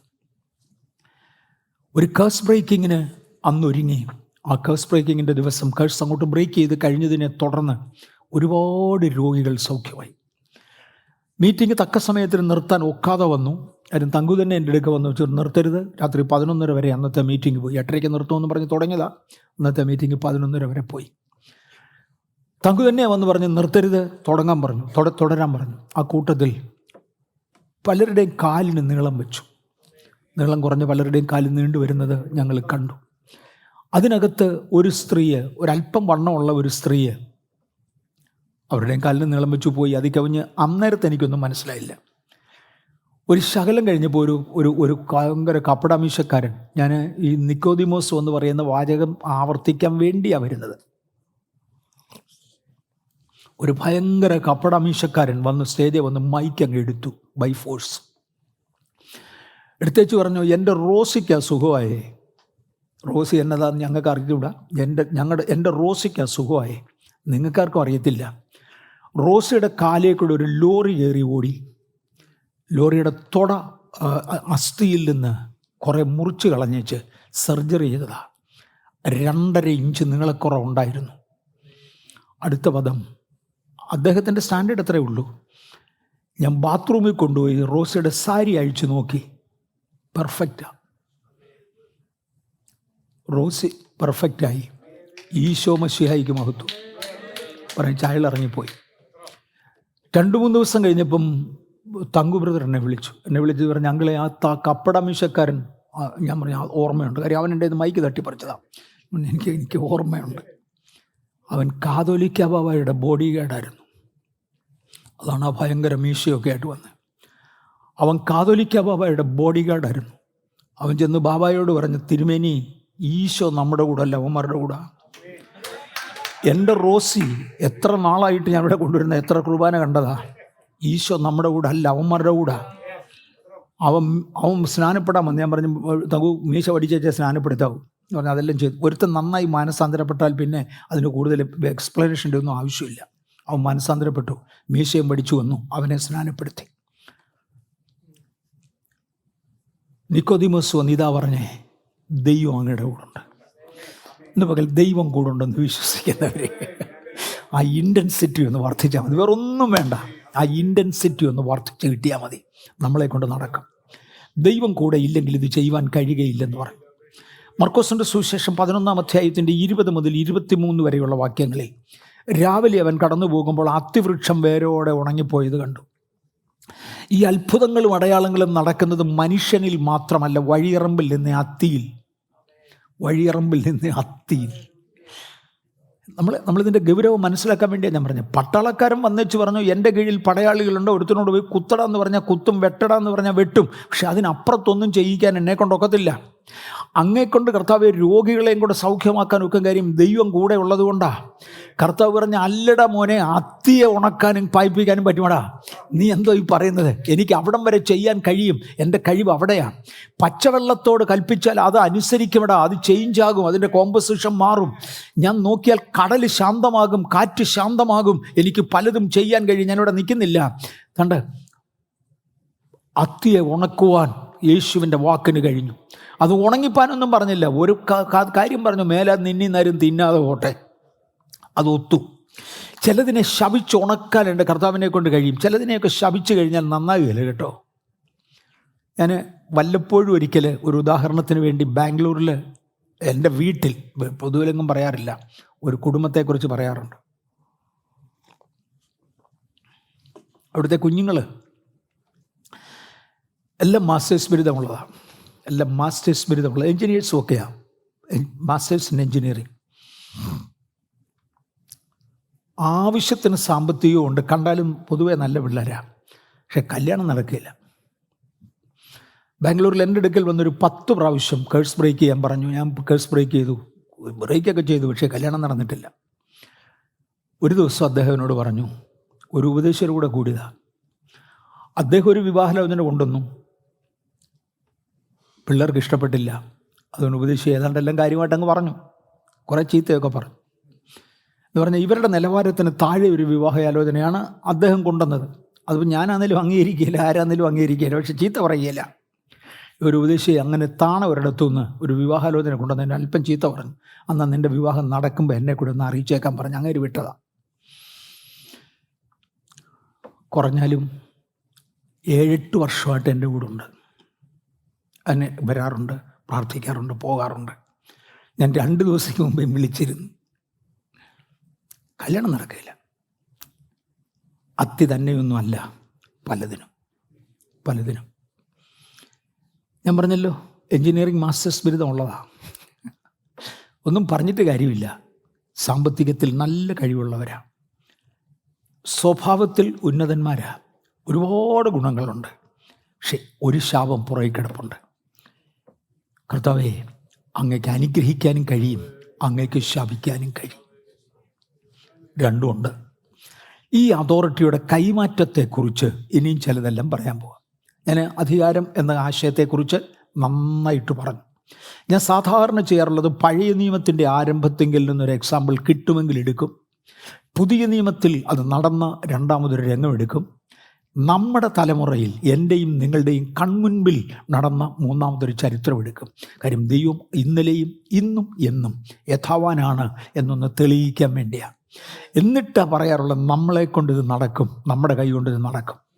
നമ്മുടെ അതോറിറ്റിയെക്കുറിച്ച് ഡിസൈപ്പിൾസിന് കൈമാറുന്നത് യോഹന്നാൻ 20:21 യേശു പിന്നെയും അവരോട്, നിങ്ങൾക്ക് സമാധാനം, പിതാവ് എന്നെ അയച്ചതുപോലെ ഞാനും നിങ്ങളെ അയക്കുന്നു എന്ന് പറഞ്ഞു യേശു അവരുടെ മേൽ ഊതിയ ഒരു ചരിത്രമുണ്ട്. ഞാൻ ഇന്ന് സൃഷ്ടിയുടെ ആരംഭത്തെങ്കിലേക്ക് പോകുന്നില്ല. വേറെ എപ്പോഴെങ്കിലും ഒരു സമയത്ത് അവിടെ പോകേണ്ടതെന്ന് ഒരു സൂചന മാത്രം തരാം, കണക്ട് ചെയ്യാൻ വേണ്ടി. പിതാവായ ദൈവം തൻ്റെ സാദൃശ്യത്തിലും തൻ്റെ സ്വരൂപത്തിലും പുത്രനോടും പരിശുദ്ധാത്മാവിനോടും ചേർന്ന് മനുഷ്യൻ്റെ ആത്മാവിനെ സ്വർഗത്തിൽ ഉണ്ടാക്കി. 1-2 സ്റ്റേറ്റ്മെൻറ്റുകൾ ഇച്ചിരി കോംപ്ലിക്കേറ്റഡാണ്. ഉൽപ്പത്തി പുസ്തകം 1-ാം അധ്യായത്തിൻ്റെ 26 മുതൽ 28 വരെയുള്ള വാക്യങ്ങളാണ് എൻ്റെ ആധാരം. പിതാവായ ദൈവം പുത്രനോടും പരിശുദ്ധാത്മാവിനോടും ചേർന്ന് മനുഷ്യനെ തൻ്റെ സാദൃശ്യത്തിലും തൻ്റെ സ്വരൂപത്തിലും ആണും പെണ്ണുമായി സ്വർഗത്തിൽ തൻ്റെ ആത്മാവിനെ സൃഷ്ടിച്ചു. പക്ഷേ ഈ ഭൂമിയിലേക്ക് ഈ മനുഷ്യനെ ആക്കേണ്ടതിന് ഈ ഭൂമിയിൽ നിന്നൊരല്പം പൊടിയെടുത്തു. 2-ാം അധ്യായം 7-ാം വാക്യപ്രകാരം, ഉൽപ്പത്തി പുസ്തകം 2:7, ഈ ഭൂമിയിൽ നിന്നൊരല്പം പൊടിയെടുത്തു. ആ ആത്മാവിനെ ഉൾക്കൊള്ളാൻ കഴിയുന്ന സാദൃശ്യത്തിലും സ്വരൂപത്തിലും ഒരു മനുഷ്യരൂപം ഇവിടെ ഉണ്ടാക്കി. സ്വർഗത്തിൽ സൃഷ്ടിച്ച ആത്മാവിനെ ഈ മൺശരീരത്തിലേക്ക് ഊതിക്കയറ്റി. ഈ മൺശരീരത്തിന് ജീവനുള്ളതായി മാറി. നാം ഒരു ലീഗൽ ബോഡിയായി മാറി. ഇവിടുന്ന് എടുത്ത ഒരു ശരീരം സ്വർഗത്തിൽ സൃഷ്ടിച്ച ആത്മാവിനെ ഉള്ളിലേക്ക് ഊതി. അതായിരുന്നു ആദാം. ആ പദം ഒന്നുകൂടെ ഞാൻ ആവർത്തിക്കാം. ഇച്ചിരി കോംപ്ലിക്കേറ്റഡ് ആണ്, പക്ഷെ അതേസമയത്ത് ഒരുപാട് പ്രാധാന്യമുള്ളതാണ്. ദൈവത്തിൻ്റെ സാദൃശ്യത്തിലും ദൈവത്തിൻ്റെ സ്വരൂപത്തിലും ആണും പെണ്ണുമായി മനുഷ്യനെ ദൈവം സ്വർഗത്തിൽ സൃഷ്ടിച്ചു എന്ന് ഉൽപ്പത്തി 1:26, 27, 28 വാക്യങ്ങൾ വ്യക്തമാക്കുന്നു. സൃഷ്ടിച്ചു. മറ്റൊന്നിൻ്റെയും കയ്യിൽ നിന്ന് കടമെടുക്കാതെ, റോ മെറ്റീരിയൽസ് ഒന്നും വെളിയിൽ നിന്ന് എടുക്കാതെ. ഇപ്പം ഈ പുൾപിറ്റ് ഉണ്ടാക്കിയിരിക്കുന്ന റോ മെറ്റീരിയൽ ഈ മണ്ണിൽ നിന്ന് എടുത്തതാണ്. ഇങ്ങനെ ഒന്നും എടുക്കാതെ, മറ്റാരോടും അധികാരവും അവകാശവും ചോദിക്കാനില്ലാതെ സ്വർഗത്തിൽ ദൈവം സൃഷ്ടിച്ചു. ഒന്നുമില്ലായ്മയിൽ നിന്നുണ്ടാക്കി. അതിനെയാണ് സൃഷ്ടി എന്ന് പറയുന്നത്. പക്ഷെ ആ മനുഷ്യനെ ഭൂമിയിൽ ജീവിക്കേണ്ടതിന് വേണ്ടി ഭൂമിയിലേക്ക് അയക്കുമ്പോൾ ഇവിടെ നിന്നൊരല്പം പൊടിയെടുത്തു. മണ്ണല്ല, പൊടിയെടുത്തു. ആ പൊടി കൊണ്ട് ഒരു മനുഷ്യരൂപമുണ്ടാക്കി, ഒരു എക്സ്റ്റേണൽ ബോഡി ഉണ്ടാക്കി. ആ ബോഡിക്കകത്തേക്ക് സ്വർഗത്തിൽ സൃഷ്ടിച്ച ആത്മാവിനെ ഊതിക്കയറ്റി. അത് എന്തുകൊണ്ട് ഇപ്പോൾ പറയാനൊക്കത്തില്ല. ഊതിക്കയറ്റി. മനുഷ്യൻ ഈ മണ്ണിൽ ജീവനുള്ള ദേഹിയായി തീർന്നു. എ ലീഗൽ എൻറ്റൈറ്റിയായി മാറി. I have something legality here. ഒരു ലീഗൽ എൻറ്റൈറ്റിയായി മാറി. ഈ മനുഷ്യനെയാണ് ദൈവം അധികാരങ്ങൾ ഏൽപ്പിക്കുന്നത്. ആദം ഹവ്വമാരെ ദൈവം അധികാരം ഏൽപ്പിച്ചു. ലീഗൽ എൻറ്റൈറ്റിയെ അധികാരം ഏൽപ്പിച്ചു. കാലത്തിൻ്റെ പോക്കിൽ ആദം തനിക്ക് ലഭിച്ച ദൈവകൃപ മുഴുവൻ നശിപ്പിച്ചു. അതിനെ തുടർന്ന് തലമുറകൾ ഓരോന്ന് അവർക്ക് ലഭിച്ച ദൈവകൃപ മുഴുവനും നശിപ്പിച്ചു. ഒരു വല്ലാത്ത സിറ്റുവേഷനായി. ഈ മനുഷ്യവർഗത്തെ വീണ്ടെടുക്കേണ്ടതിന് ദൈവത്തിൻ്റെ പുത്രനാകുന്ന യേശു ഇറങ്ങി വന്നു. മറിയയുടെ ഉള്ളിൽ വചനം ജഡമായി മാറി. വചനമെന്ന് പറഞ്ഞാൽ വാക്കെന്നാണ്. വാക്ക് വരുന്നത് കാറ്റിൽ നിന്നാണ്, ശ്വാസത്തിൽ നിന്നാണ്. ദൈവിക ശ്വാസത്തിൽ നിന്ന് വന്ന ദൈവത്തിൻ്റെ വചനത്താൽ വചനം ജഡമായി മറിയയിൽ ഉരുത്തിരിഞ്ഞു. ആ വചനം ജനിച്ചു വീണ വചനം ആത്മാവിൽ വളർന്നു, ആത്മാവിൽ ബലപ്പെട്ടു. ആ വളർന്ന ശരീരത്തെ വെള്ളത്തിൽ മുക്കി സ്നാനപ്പെടുത്തി.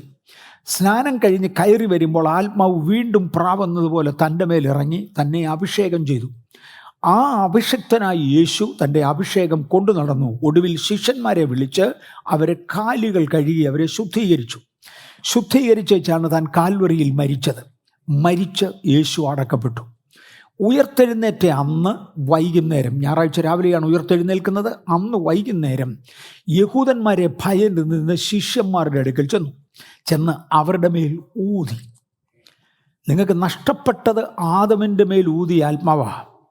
ഒടുക്കത്തെ ആദമായ ഞാൻ അത് നിങ്ങൾക്ക് തിരിച്ചു തരിക. അവരുടെ മേൽ ഊതിയേച്ച് അവരോട് പറഞ്ഞു, നിങ്ങൾക്ക് സമാധാനം. പിതാവ് എന്നെ അയച്ചതുപോലെ ഞാൻ നിങ്ങളെ അയക്കുന്നു. തുടരുമാനമായ കൈമാറ്റം നടക്കുക. പിതാവ് എന്നെ അധികാരപ്പെടുത്തി സ്വർഗത്തിലും ഭൂമിയിലും സകല അധികാരവും എനിക്ക് നൽകപ്പെട്ടു. പിതാവ് എന്നെ അയച്ചതുപോലെ ആ സ്റ്റാൻഡേർഡിൽ, എൻ്റെ സഹോദരന്മാരെ, ഇത് പറയാൻ എനിക്ക് പേടിയാണ്. ആ സ്റ്റാൻഡേർഡ് കാണിക്കുന്ന ആരെയും ഞാൻ കണ്ടിട്ടില്ല. എൻ്റെ മേൽ പകരപ്പെട്ട അഭിഷേകം ആദാം നഷ്ടപ്പെടുത്തിയതുപോലെ ഞാൻ നഷ്ടപ്പെടുത്തിയതാണോ? മനുഷ്യവർഗം നഷ്ടപ്പെടുത്തിയതാണോ? പിതാവ് എന്നെ അയച്ചതുപോലെ. പിതാവ് എന്നെ അയച്ചപ്പോൾ മരണത്തിൻ്റെ മേൽ എനിക്ക് അധികാരം ഉണ്ടായിരുന്നു. പിതാവ് എന്നെ അയച്ചപ്പോൾ പ്രകൃതിയുടെ മേൽ എനിക്ക് അധികാരം ഉണ്ടായിരുന്നു.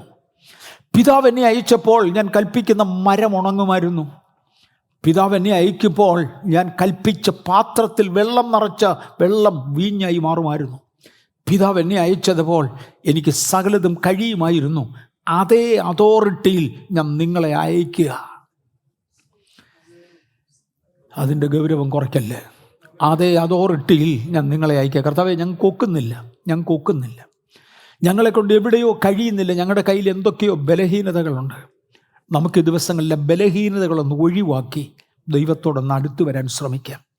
പിതാവ് എന്നെ അയച്ചതുപോലെ അതേ അധികാരത്തിൽ ഞാൻ നിങ്ങളെ അയക്കുക. പരിശുദ്ധാത്മാവ് നിങ്ങളുടെ മേൽ വരുമ്പോൾ നിങ്ങൾ ആരുടെ പാപം മോചിക്കുമോ അവർക്ക് മോചിക്കപ്പെടും, ആരുടെ പാപം നിർത്തുമോ അവർക്ക് നിൽക്കും. പിതാവ് എന്നെ അയച്ചതുപോലെ ഞാനും നിങ്ങളെ അയക്കുക. അങ്ങനെ പറഞ്ഞാണ് അയച്ചത്. ഈ പാപമോചനത്തെക്കുറിച്ച് നമുക്ക് ഒക്കുന്ന സമയത്ത് ചിന്തിക്കാം. എഫെസ് ലേഖനം 1:5 തിരുഹിതത്തിൻ്റെ പ്രസാദപ്രകാരം യേശുക്രിസ്തു മുഖാന്തരം നമ്മെ ദത്തെടുക്കുവാൻ പിതാവിന് ഹിതമായി. 1 യോഹന്നാന്റെ സുവിശേഷം 20:21 പിതാവ് എന്നെ അയച്ചതുപോലെ ഞാൻ നിങ്ങളെ അയക്കുകയാണെന്ന് പറഞ്ഞ് യേശു നമ്മെ അയച്ചു. വെറുതെ അങ്ങ് അയക്കുക മാത്രമല്ല, പിതാവ് നമ്മെ ക്രിസ്തുവിലൂടെ ദത്തെടുത്തിട്ടാണ് അയക്കുന്നത്. എഫെസ് ലേഖനം 1:5 അത് പറയുന്നത്. തിരുഹിതത്തിൻ്റെ പ്രസാദപ്രകാരം യേശുക്രിസ്തു മുഖാന്തരം നമ്മെ ദത്തെടുക്കേണ്ടതിന് തന്നെ. ഒരു വീട്ടിൽ ആമ്പിള്ളേരില്ലെങ്കിൽ ആ വീട്ടിലേക്ക് ഒരു പുത്രൻ വേണമെന്ന് അപ്പന് തോന്നിയാൽ തൻ്റെ മക്കളിൽ ഒന്നിനെ, ഒരു പെൺകുഞ്ഞിനെ കൊടുത്ത് ഒരുത്തനെ ദത്തെടുക്കും. ഒന്നും കൊടുക്കാതെ ദത്തെടുത്ത കേസും ഉണ്ട്. അതും ദത്ത് തന്നെയാണ്, ദത്തെടുക്കുക. അതും മക്കളില്ലാത്ത ഒരു വീട്ടിൽ ഒരു കുഞ്ഞിനെ വേണമെന്ന് തോന്നിയാൽ കോടതി മുഖേന ഒരു കുഞ്ഞിനെ ഏറ്റെടുക്കും, ദത്തെടുക്കുക. ഒരു പെൺകുട്ടിയെ വിവാഹം കഴിപ്പിച്ച് ഒരുത്തനെ ദത്തെടുക്കും. ദത്തെന്നുള്ള പ്രയോഗം ഏറ്റവും കൂടുതൽ നമ്മൾ ഉപയോഗിക്കുന്നത് അവിടെയാണ്. അതുകൊണ്ടാണ് ഞാൻ ആ ഉദാഹരണം കൊണ്ടുവന്നത്. രണ്ടായാലും ദൈവ കുടുംബത്തിലേക്ക് എന്നെ ദത്തെടുത്തു. ക്രിസ്തു മുഖേന നമ്മെ ദത്തെടുത്തു. പുത്രൻ പിതാവിൻ്റെ ഹിതപ്രകാരം അധികാരം നമുക്ക് കൈമാറി. പിതാവിൻ്റെ ഹിതപ്രകാരം യേശു അധികാരം നമുക്ക് കൈമാറി. ഇന്ന് പകൽ എന്നിലും നിങ്ങളിലും ഒരധികാരമുണ്ട്. ഞാൻ ഈ കഴിഞ്ഞ ദിവസം ഒന്ന് ഓർത്തു. ബാംഗ്ലൂരിൽ നമ്മുടെ ചർച്ചിനകത്ത് ഒത്തിരി ഭൂതങ്ങൾ വിട്ടുപോയ ഒരു സമയമുണ്ട്. ഒത്തിരി ഭൂതങ്ങൾ ഒന്നിനു പുറകെ ഒന്ന് വിട്ടുപോയൊരു സമയമുണ്ട്. ഇന്നുമുണ്ട്. അന്നൊരിക്കൽ ഒരു മനുഷ്യനിൽ ഒരു വല്ലാത്ത ഭൂതം ഉണ്ടായിരുന്നു.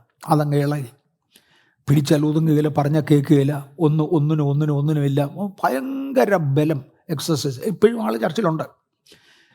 അതിശക്തി, അതിഭയങ്കര ബലം. 4-5 പേരൊക്കെ ഒന്നിച്ച് ഒരു കയ്യെ പിടിച്ചിട്ട് ഒന്ന് കുടയുമ്പോൾ ആളുകളങ്ങ് തെറിക്കുക. അതുപോലെ ഒരു ബലമുള്ള ഒരുത്തനാണ്. വീണിങ്ങനെ കിടക്കുക. ആ സമയത്താണ് 8 വയസ്സ് പ്രായമുള്ള എൻ്റെ രണ്ടാമത്തെ മോൻ, ചെറുക്കനാ, 8 വയസ്സുണ്ടാന്ന് എടുക്കാന്ന് വെച്ചാൽ, ഡാഡി ഒന്ന് ശാസിക്കാൻ ദൈവാത്മാവ് എന്നോട് പറയുന്നു. ശാസിക്കട്ടെ. ഇവനെ കൈ കിട്ടിയാൽ ചൂരിട്ടിയവർ ഏറെറിയും. എനിക്ക് നല്ല ഉറപ്പാണ് ഇത് കൊച്ചു ചെറുക്കനുമാണ്.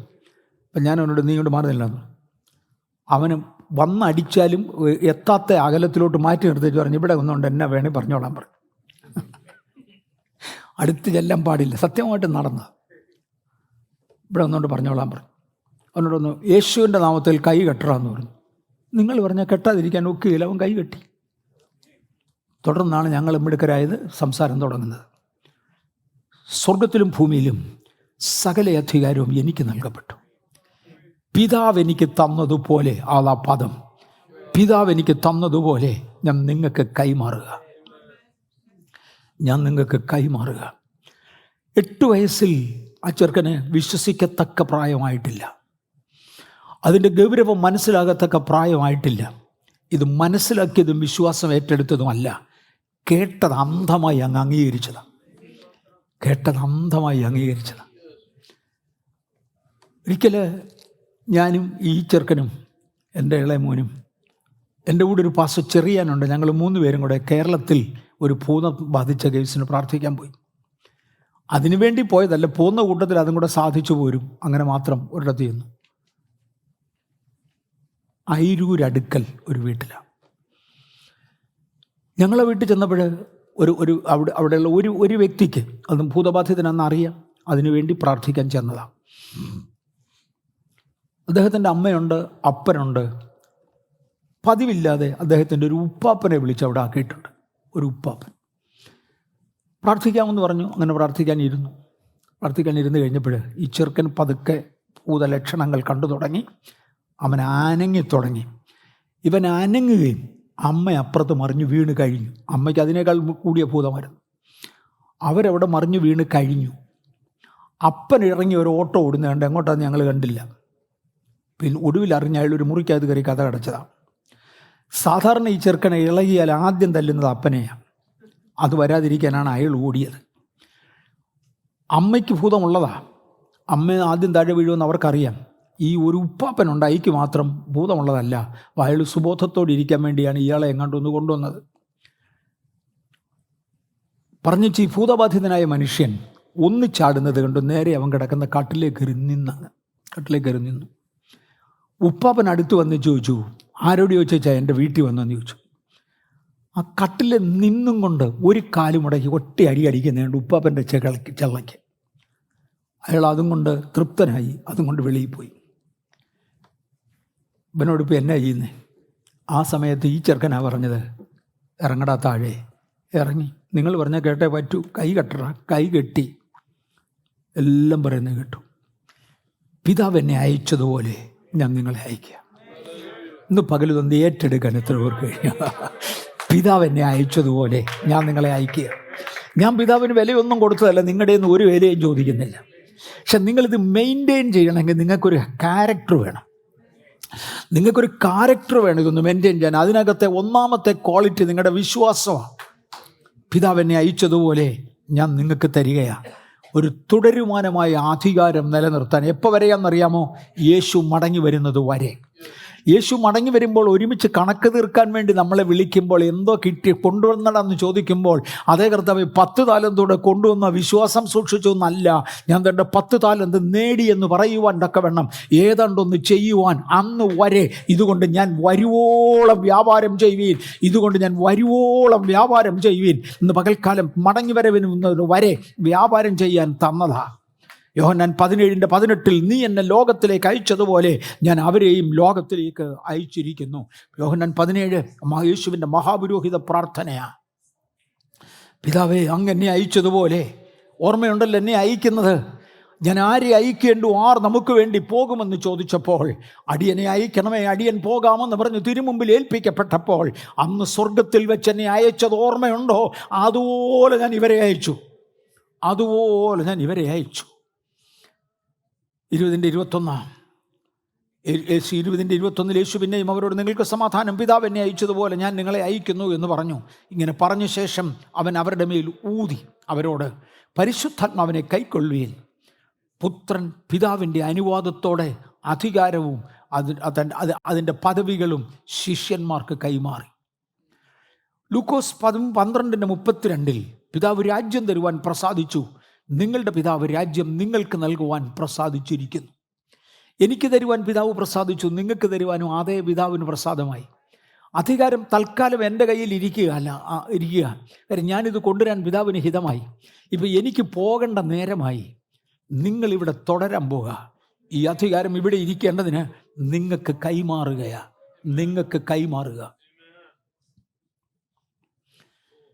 യേശു ഇവിടെ ഇല്ല, അധികാരം കൊണ്ടുപോയില്ല. ഇവിടെ ഇത് വ്യാപാരം ചെയ്യേണ്ടത്. ഇതിന് നമ്മുടെ കയ്യിലേക്ക് കൈമാറുവാൻ ദൈവത്തിന് തിരിഹിതമായി. മർക്കോസ് 3:14 അവൻ തന്നോടുകൂടെ ഇരിപ്പാനും പ്രസംഗിക്കേണ്ടതിന് അയക്കുവാനും ഭൂതങ്ങളെ പുറത്താക്കേണ്ടതിന് അധികാരമുണ്ടാകുവാനും 12 വരെ നിയമിച്ചു. ഇത് അധികാര കൈമാറ്റം മാത്രമായിരുന്നില്ല, ഒരു നിയമനം കൂടെയായിരുന്നു. സാറ് ഇച്ചിരി മുമ്പേ പറഞ്ഞു, you are not employed but deployed. ഇതൊരു നിയമനമാണ്. നീ ഇപ്പോൾ ഇത് പോയി ചെയ്യേ.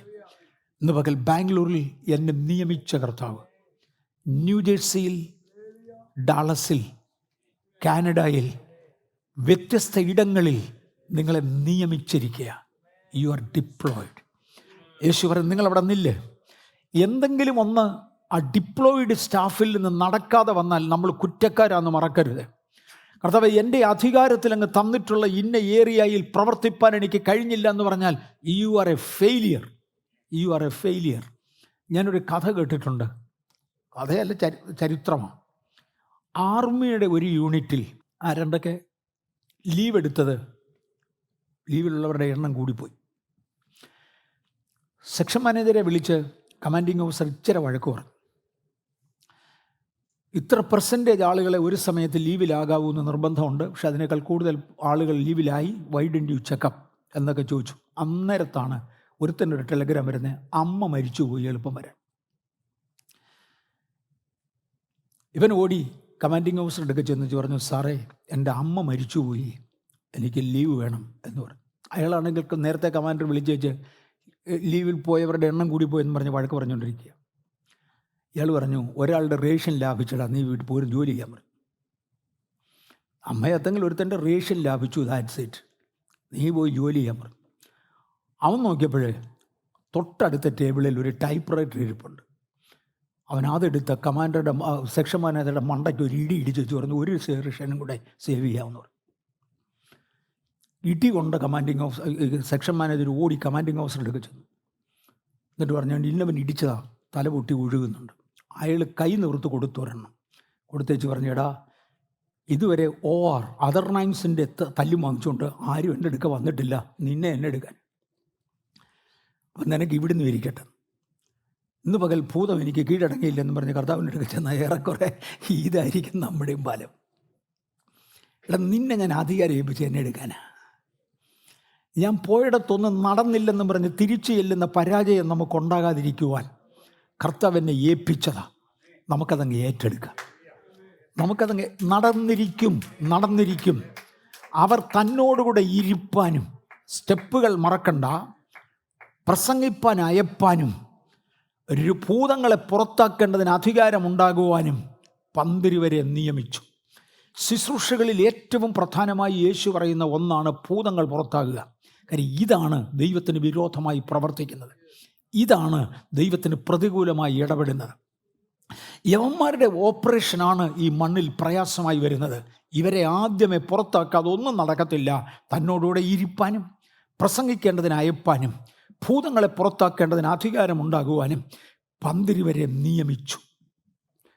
പിതാവ് പുത്രനെ ഏൽപ്പിച്ചു, പുത്രൻ 12 പേർക്ക് കൈമാറി. അപ്പസ്തോല പ്രവൃത്തികളുടെ പുസ്തകം 2:39 പത്രോസ് എഴുന്നേറ്റ് പറയുന്നൊരു പദമുണ്ട്, വാഗ്ദത്തം നിങ്ങൾക്കും നിങ്ങളുടെ മക്കൾക്കും നമ്മുടെ കർത്താവായ യേശു വിളിച്ചു വരുത്തുന്ന ദൂരസ്ഥരായ ഏവർക്കും ഉള്ളതല്ലോ എന്ന് പറഞ്ഞു. ദൂരസ്ഥർ എന്ന പദം കൊണ്ട് 2 അർത്ഥമുണ്ട്. ഒന്ന്, ന്യൂയോർക്കിൽ നിന്നുകൊണ്ട് ന്യൂജേഴ്സി നിന്ന് പറഞ്ഞാൽ ഇന്ത്യ ഒത്തിരി ദൂരെ, ഇല്ലെങ്കിൽ ഡാളസ് ദൂരസ്ഥർക്കും ഇതിനകത്ത് ഭാഗവാക്കാകാം. 2, 1-ാം നൂറ്റാണ്ടിൽ വിളിച്ചു പറഞ്ഞത് 5-ാം നൂറ്റാണ്ടിൽ കുറച്ചകലമാണ്. 21-ാം നൂറ്റാണ്ടാകുമ്പോൾ ഒരുപാട് ദൂരസ്ഥരായ ഏവർക്കും. അന്നത്തെ പ്രസ്താവന ഇന്നും വൈബ്രൻ്റാ കർത്താവേ. അന്നത്തെ വാക്ക് ഇന്നും തുടിക്കയാണ്. അങ്ങയുടെ അന്നത്തെ പ്രസ്താവന ഇന്നും ജീവനുള്ളതാണ്. അന്നങ്ങ് കൽപ്പിച്ചത് ഇന്നും എൻ്റെ ജീവിതത്തിൽ ആപ്ലിക്കബിൾ ആണ്. തലമുറകൾ തലമുറകൾ തലമുറകളായി ഇതേ കൈമാറ്റം നടക്കുവാൻ സ്വർഗത്തിലെ ദൈവം നമ്മുടെ മേൽ തന്നിരിക്കുകയാണ്. വാഗ്ദത്തം നിങ്ങൾക്ക്. ഈ വാഗ്ദത്തം എവിടുന്നാണ് വരുന്നത്? പിതാവിങ്കിൽ നിന്നാണ് വരുന്നത്. പത്രോസിൻ്റെ കൈവപ്പനാലല്ല എനിക്ക് അഭിഷേകം, പിതാവിൻ്റെ വാക്കിനാലാണ് എനിക്ക് അഭിഷേകം. എമ്മെവർഗീസിൻ്റെ കൈവപ്പിനാലല്ല ഇന്ന് ഇതിനകത്തിരിക്കുന്ന ഒരാളിന് അഭിഷേകം, പകരം കൽപ്പിച്ചയച്ച പിതാവിൻ്റെ വാക്കിനാലാ. വാഗ്ദത്തം നിങ്ങൾക്കും. വാഗ്ദത്തം ദൂരസ്ഥരായ ഏവർക്കും ഉള്ളതാണ്. കൈമാറ്റത്തിൻ്റെ മെത്തേഡായി ഞങ്ങൾ കൈവച്ചെന്ന് വരാം, കൈമാറ്റത്തിൻ്റെ മെത്തേഡായി ചിലപ്പോൾ വചനം പ്രസംഗിച്ചെന്ന് വരാം, കൈമാറ്റത്തിൻ്റെ മെത്തേഡായി പലതും ചെയ്തെന്ന് വരാം, പുതപ്പിട്ടെന്ന് വരാം, പുകയടിച്ചെന്ന് വരാം, എന്തുമാട്ടെ എണ്ണ വെച്ചെന്ന് വരാം. പക്ഷേ വാഗ്ദത്തം അങ്ങയുടേതല്ല, വാഗ്ദത്തം ഞങ്ങളുടേതല്ല, വാഗ്ദത്തം പിതാവിൻ്റെയാണ്. യേശു ക്രിസ്തുവിൻ്റെ നാമത്തിൽ പിതാവിൻ്റെ വാഗ്ദത്തം ഇന്നിതിനകത്ത് കൂടിയിരിക്കുന്ന ജനത്തിൻ്റെ മേൽ വ്യാപരിപ്പാൻ. യോഹന്നാൻ 15:16 യേശു പറഞ്ഞു, നിങ്ങൾ എന്നെ തിരഞ്ഞെടുത്തു എന്നല്ല, ഞാൻ നിങ്ങളെ തിരഞ്ഞെടുത്തതാ. നിങ്ങൾ പോയി ഫലം കായ്ക്കേണ്ടത് നിങ്ങളെ വെച്ചിരിക്കുക, പോകുവാനും ഫലം കായ്ക്കുവാനും. ഞാൻ യേശുവിൻ്റെ നാമത്തിൽ പോയി ഫലം കായ്ക്കുമെന്ന് പറയുന്ന ചിലർ ഫലം കായ്ക്കേണ്ടതിന് വേണ്ടി നമ്മളെ ആക്കി വെച്ചിരിക്കുക. മാത്രമല്ല, നിങ്ങൾ എൻ്റെ നാമത്തിൽ പിതാവിനോട് അപേക്ഷിക്കുന്നതൊക്കെയും അവൻ നിങ്ങൾക്ക് തരുവാനായി നിങ്ങളെ ആക്കി വെച്ചു എന്നുള്ളതിന് ഓർഡൈൻഡ് എന്ന പദം തന്നെയാണ് ബൈബിൾ കൊടുത്തിരിക്കുന്നത്. ഈ ഓർഡൈൻ മേ, നിങ്ങൾ എൻ്റെ നാമത്തിൽ പിതാവിനോട് അപേക്ഷിക്കുന്നത് പ്രാപിക്കുവാൻ നിങ്ങളെ നിയമിച്ചിരിക്കുക. ഇന്ന് പകരം നിയമനത്തിനായി സ്തോത്രം. ലൂക്കോസ് 9:1-2 വാക്യങ്ങളിൽ അവൻ 12 വരെ അടുക്കൽ വിളിച്ചു, സകല ഭൂതങ്ങളുടെ മേലും വ്യാധികളെയും സൗഖ്യമാക്കുവാനും അവർക്ക് ശക്തിയും അധികാരവും കൊടുത്തു. ദൈവരാജ്യം പ്രസംഗിപ്പാനും രോഗികൾക്ക് സൗഖ്യം വരുത്തുവാനും അവരെ അയച്ചു പറഞ്ഞു. മത്തായിയുടെ സുവിശേഷം 10:1 അനന്തരം അവൻ തൻ്റെ 12 ശിഷ്യന്മാരെയും അടുക്കൽ വിളിച്ച് അശുദ്ധാത്മാക്കളെ പുറത്താക്കുവാനും സകലവിധ ദീനവും വ്യാധിയും പൊറുപ്പിപ്പാനും അവർക്ക് അധികാരം കൊടുത്തു. മനുഷ്യ സൃഷ്ടിയെങ്കിൽ മണ്ണുകൊണ്ടൊരു രൂപമുണ്ടാക്കി, ആ രൂപത്തിനകത്തേക്ക് സ്വർഗത്തിൽ സൃഷ്ടിച്ച ആത്മാവിനെ ഊതിയതുപോലെ ഇന്നും ദൈവം മനുഷ്യനെ അയക്കുന്നത് പോലെ ആദമ്യ തലമുറ നഷ്ടപ്പെടുത്തിയ അധികാരം യേശു തിരികെ ഊതിയേച്ചു പറഞ്ഞു, ഇത് നിങ്ങൾക്കോടുള്ളത് എൻ്റെ പിതാവിൻ്റെ വാഗ്ദത്തമാണ്. പത്രോസ് ആവർത്തിച്ചേച്ചു പറഞ്ഞു, അത് പുത്രനിൽ നിന്ന് ഞങ്ങളിലേക്കും ഞങ്ങൾ അടുത്ത തലമുറകളിലേക്കും ഇത് കൈമാറുകയാണ്. ഒരു തുടരുമാനമായ കൈമാറ്റം. ഓക്കെ, മത്തായിയുടെ സുവിശേഷം 28:18 മുതലുള്ള വാക്യങ്ങളിൽ ഒരു ജനറൽ കമ്മീഷൻ കർത്താവ് കൊടുക്കുന്നതായി കാണാം. ഒരു ജനറൽ കമ്മീഷൻ. യേശു അടുത്ത് ചെന്നു, സ്വർഗത്തിലും ഭൂമിയിലും സകല അധികാരവും എനിക്ക് നൽകപ്പെട്ടിരിക്കുന്നു, ആകയാൽ നിങ്ങൾ പുറപ്പെട്ട് പിതാവിൻ്റെയും പുത്രൻ്റെയും പരിശുദ്ധാത്മാവിൻ്റെയും നാമത്തിൽ നമ്മൾ എടുത്തു കഴിഞ്ഞതാണ്. ആകയാൽ എനിക്ക് അധികാരം കിട്ടിക്കഴിഞ്ഞു. ആകയാൽ ഒരു ബേസ് ഉള്ളതുകൊണ്ട്, ആകയാൽ ഒരു ബേസ് ഉള്ളതുകൊണ്ട്, ആകയാൽ ഞാൻ ചിലപ്പോൾ എന്നോട് എന്തെങ്കിലും വന്ന് ചോദിക്കുന്നവരോട് പറയും, എൻ്റെ കയ്യിൽ ഇത്ര രൂപ ഉണ്ട്, അതിൽ നിന്ന് എൻ്റെ ഇഷ്ടം പോലെ ചെയ്യാൻ എനിക്ക് ഒക്കും, ഡു ഇറ്റ്. എൻ്റെ കയ്യിൽ അല്ലെ ചർച്ചിൽ ഇന്നതുണ്ട്, അതിൽ നിന്ന് ഇത്ര രൂപ ഇന്നതിന് വേണ്ടി ഇയർ മാർക്ക് ചെയ്തിരിക്കുക, ഞാനിത് ചെയ്തോളാം. കഴിഞ്ഞ ദിവസം ഞാനിങ്ങ് പോരുന്ന ശേഷം നമ്മുടെ ചർച്ചിനോട് ബന്ധപ്പെട്ട ഒരു വ്യക്തി മരിച്ചു. അദ്ദേഹം ചർച്ചിൽ റെഗുലർലി വരുന്ന ആളല്ല, എൻ്റെ അറിവോളം റെഗുലർലി വരുന്ന ആളല്ല. അടുത്ത പട്ടണത്തിൽ എവിടെയോ താമസിക്കുന്നത്. ഒരു മെഡിക്കൽ ചെക്കപ്പിന് വേണ്ടി റിലേഷൻസിൻ്റെ വീട്ടിൽ വന്നതാണ്. ആ റിലേറ്റീവ്സ് നമ്മുടെ ചർച്ചിലാണ് വരുന്നത്.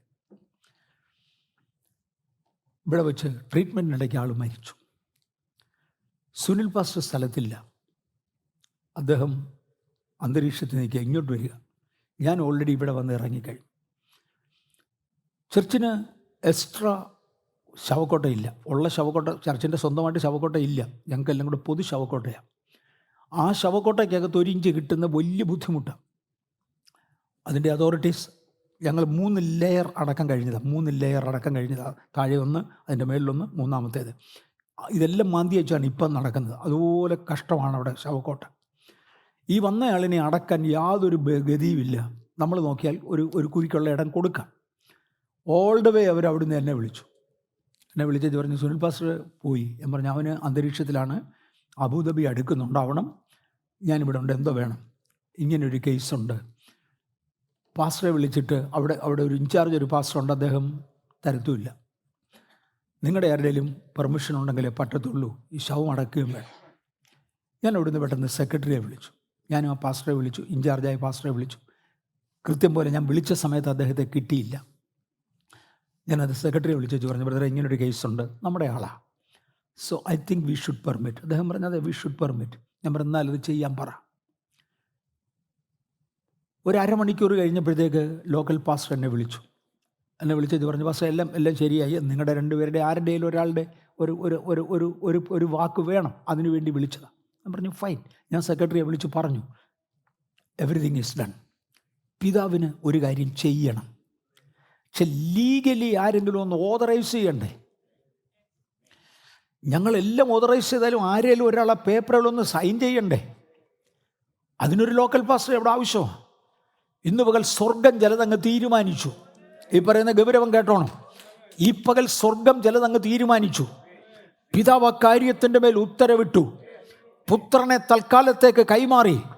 പുത്രനത് പത്രോസിൻ്റെ കൊടുത്തു, അല്ല അപ്പോസ്തലന്മാരുടെ കൊടുത്തു. അവർ പറഞ്ഞു, തലമുറകൾ മാറുമ്പോൾ അതാത് ഇടങ്ങളിൽ സൈൻ ചെയ്യാൻ ഒരു അതോറിറ്റി വേണം, അത് നിങ്ങളിലോട്ട് തരിക. ശവക്കോട്ട എൻ്റെ അല്ല, എൻ്റെ അപ്പം കണ്ടതുമല്ല, ശവക്കോട്ട പൊതുവകയാ. പക്ഷെ തൽക്കാലം ഒന്ന് ഒഫീഷ്യേറ്റ് ചെയ്യുവാൻ ഒരാൾ വേണം. ഇന്ന് പകൽ ന്യൂജേഴ്സിയിൽ ദൈവത്തിന് കുറേ ആത്മാക്കളുണ്ട്. നിങ്ങൾ ഇരിക്കുന്ന ഇടത്ത് ദൈവത്തിന് കുറേ ആത്മാക്കളുണ്ട്. അവരെ കർത്താവിന് വേണ്ടി വിളിച്ച് വേർതിരിക്കുവാൻ ദൈവത്തിനൊരു ഉത്തരവാദിത്തപ്പെട്ട വ്യക്തിത്വത്തെ വേണം തൽക്കാലം ഒന്ന് ഒഫീഷ്യേറ്റ് ചെയ്യുവാൻ. അതിനാ നിങ്ങളെ തിരഞ്ഞെടുത്തത്. ആകയാൽ നിങ്ങൾ പുറപ്പെട്ട് പിതാവിൻ്റെയും പുത്രൻ്റെയും പരിശുദ്ധാത്മാവിൻ്റെയും നാമത്തിൽ സ്നാനപ്പെടുത്തിയും ഞാൻ കൽപ്പിച്ചതൊക്കെയും പ്രമാണിപ്പാൻ തക്കവണ്ണം ഉപദേശിച്ചും കൊണ്ട് സകല ജാതികളെയും ശിഷ്യരാക്ക് ഞാൻ നിങ്ങളുടെ കൂടെ ഉണ്ട്. അതാത് സമയങ്ങളിൽ ഒരു ഇംപ്രഷൻ തരുവാൻ, ഒരു ഇൻസ്പിറേഷൻ തരുവാൻ, നിങ്ങളെ കൊണ്ട് ചെയ്യിക്കുവാൻ ഞാൻ നിങ്ങളുടെ കൂടെ ഉണ്ട്. ഗലാത്യ ലേഖനം 1:1 മനുഷ്യനിൽ നിന്നല്ല, മനുഷ്യനാലുമല്ല, യേശുക്രിസ്തുവിനാലും അവനെ മരിച്ചവരുടെ ഇടയിൽ നിന്ന് ഉയർപ്പിച്ച പിതാവായ ദൈവത്താലും അത്രേ അപ്പോസ്തലനായ പൗലോസ്, ഞാനും അപ്പോസ്തലനായി തീർന്ന പൗലോസ് എന്നാ വേണം വായിക്കാൻ. മനുഷ്യരാലല്ല ഞാൻ അപ്പോസ്തലനായി മാറിയത്. സഭയ്ക്കകത്ത് 4 പേര് ഇലക്ട് ചെയ്ത് എന്നെ അപ്പോസ്തലനാക്കിയതല്ല. സീനിയോറിറ്റി പ്രമാണിച്ച് ഞാൻ അപ്പോസ്തലനായതല്ല. നിത്യദൈവത്താലും തൻ്റെ പുത്രനാലും എന്നെ അപ്പോസ്തലനാക്കി മാറ്റുവാൻ ദൈവത്തിന് തിരിഹിതമായി ഇന്നിതിനകത്തിരിക്കുന്ന പ്രിയപ്പെട്ടവരെ കർത്താവിൻ്റെ ശിഷ്യത്വത്തിലേക്ക് കൊണ്ടുവരുവാൻ, നിങ്ങളെ പിടിച്ചാക്കുവാൻ ദൈവത്തിന് തിരിഹിതമായി നിങ്ങളൊരു വോളണ്ടിയർ സബ്മിഷനാണ്. ഇന്ന് രാത്രിയിൽ ഒരു പകലൊരു ശബ്ദം ഉയരുന്നുണ്ട്, നാം ആരെ അയക്കേണ്ടു, ആർ നമുക്ക് വേണ്ടി പോകും. ഒരു മറുപടിയാണ് ഇവിടെ നിന്ന് വരേണ്ടത്.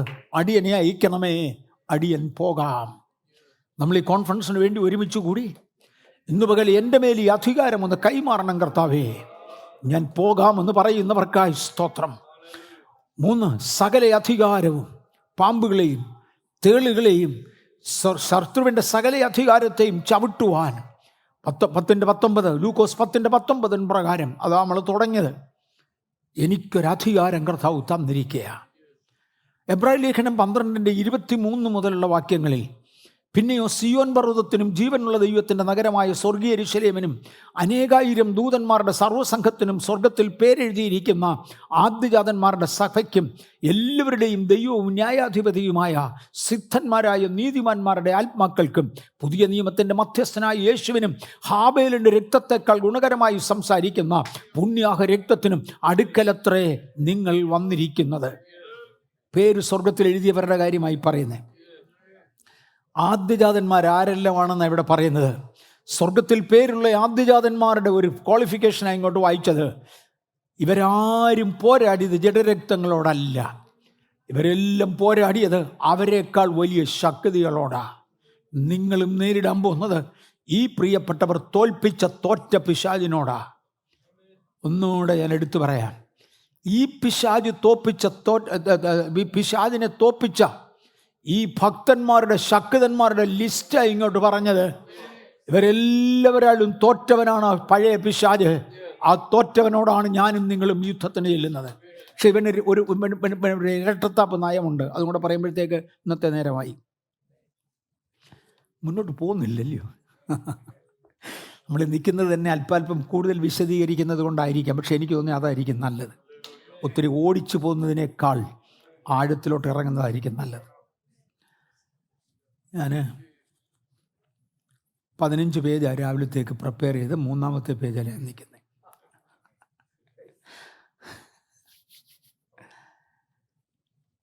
എബ്രായലേഖനം 11-ാം അധ്യായത്തിലാണ് ഒരു കൂട്ടം വിശുദ്ധന്മാരെ കണ്ടത്.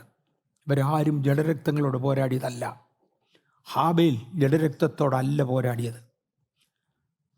ആരും ജഡരക്തങ്ങളോട് പോരാടിയവരല്ല. അവർ ആത്മശക്തികളോട് പോരാടിയവരാ.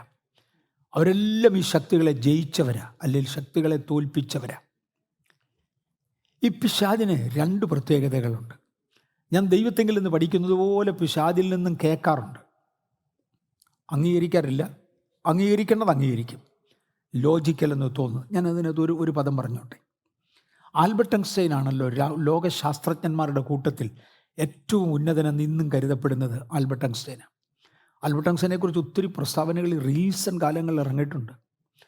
അദ്ദേഹം ഈ ഭൗതിക വസ്തുക്കൾ, ഭൂമിയിലുള്ള വസ്തുക്കളെക്കുറിച്ച് തന്നിരിക്കുന്ന ഈക്വേഷൻസിനകത്ത് അദ്ദേഹം ഉപയോഗിച്ചിരിക്കുന്ന കോൺസ്റ്റൻറ്റുകൾ, അങ്ങനെയുടെ കോൺസ്റ്റൻസ് ഒക്കെ ഉണ്ട്, ഞാനിപ്പോൾ അങ്ങോട്ട് പോകുന്നില്ല. ഈ കോൺസ്റ്റൻറ്റുകൾ തന്നെ നക്ഷത്രങ്ങൾക്ക് ബാധകമാണെന്ന്. ഈ ഭൂമിയെക്കുറിച്ച് അദ്ദേഹം പഠിച്ചെഴുതിയിരിക്കുന്ന ഈക്വേഷൻസിനകത്ത് കൊടുത്തിരിക്കുന്ന അതേ കോൺസ്റ്റൻസാണ് അന്തരീക്ഷത്തിലെ നക്ഷത്രങ്ങൾക്കും ബാധകം. റീസെൻ്റാണ് ഈ നക്ഷത്രങ്ങളെക്കുറിച്ചുള്ള പഠനം തുടങ്ങിയത്. ഇപ്പോൾ ശാസ്ത്രജ്ഞന്മാർ പറയും ഇത് അവിടെയും ബാധകമാണ് എന്ന് പറഞ്ഞാൽ ഒരേ സൃഷ്ടാവാണ്. ഇതിൻ്റെ എല്ലാം പുറകിലത്തെ തത്വം ഒരൊറ്റ തത്വമാണ്. ഓക്കെ, ഞാൻ ഇനി മുന്നോട്ട് വരട്ടെ. ഇവരാരും യുദ്ധം ചെയ്തത് ജഡരക്തങ്ങളോടല്ല. ഓക്കെ, അദ്ദേഹം പറഞ്ഞു എൻ്റെ ടോട്ടൽ സമയത്തിൻ്റെ 50% ഞാൻ ബൈബിൾ വായിക്കാനും പ്രാർത്ഥിക്കാനും ഉപയോഗിച്ചു. ആൽബർട്ട് ഐൻസ്റ്റൈൻ്റെ വാക്കാണ്. നമുക്ക് ശാസ്ത്രത്തെക്കുറിച്ച്, ശാസ്ത്രം പഠിച്ചെന്ന് പറയാൻ ഒക്കുകയില്ല, ശാസ്ത്രത്തെക്കുറിച്ച് വായിച്ചവരും പഠിച്ചവരും പലരുണ്ട്. അവർ ദൈവം ഇല്ല എന്നൊക്കെ പറയുന്നുണ്ട്. കുറച്ച് നേരം കൂടെ പഠിക്കുക. ആൽബർട്ട് ഐൻസ്റ്റൈൻ പറഞ്ഞ പദത്തിലേക്ക് ഞാനൊന്ന് വരട്ടെ. അദ്ദേഹം പറഞ്ഞ എൻ്റെ സമയത്തിൻ്റെ പകുതി ഞാൻ പ്രാർത്ഥനയ്ക്കും ബൈബിൾ പഠനത്തിനുമായി എടുത്തു. മിച്ചം വന്നതിൽ 25% സമയം, ആകപ്പാടെ ഉള്ളതിൻ്റെ 50% പോയി ബൈബിൾ വായിക്കാനും പ്രാർത്ഥിക്കാനും. ആ പ്രാർത്ഥന വേളകളിൽ ദൈവം എനിക്ക് പല വെളിപ്പാടുകൾ അതാണ് എൻ്റെ കണ്ടുപിടുത്തം. ആൽബർട്ട് ഐൻസ്റ്റൈൻ്റെ പദമാണ്.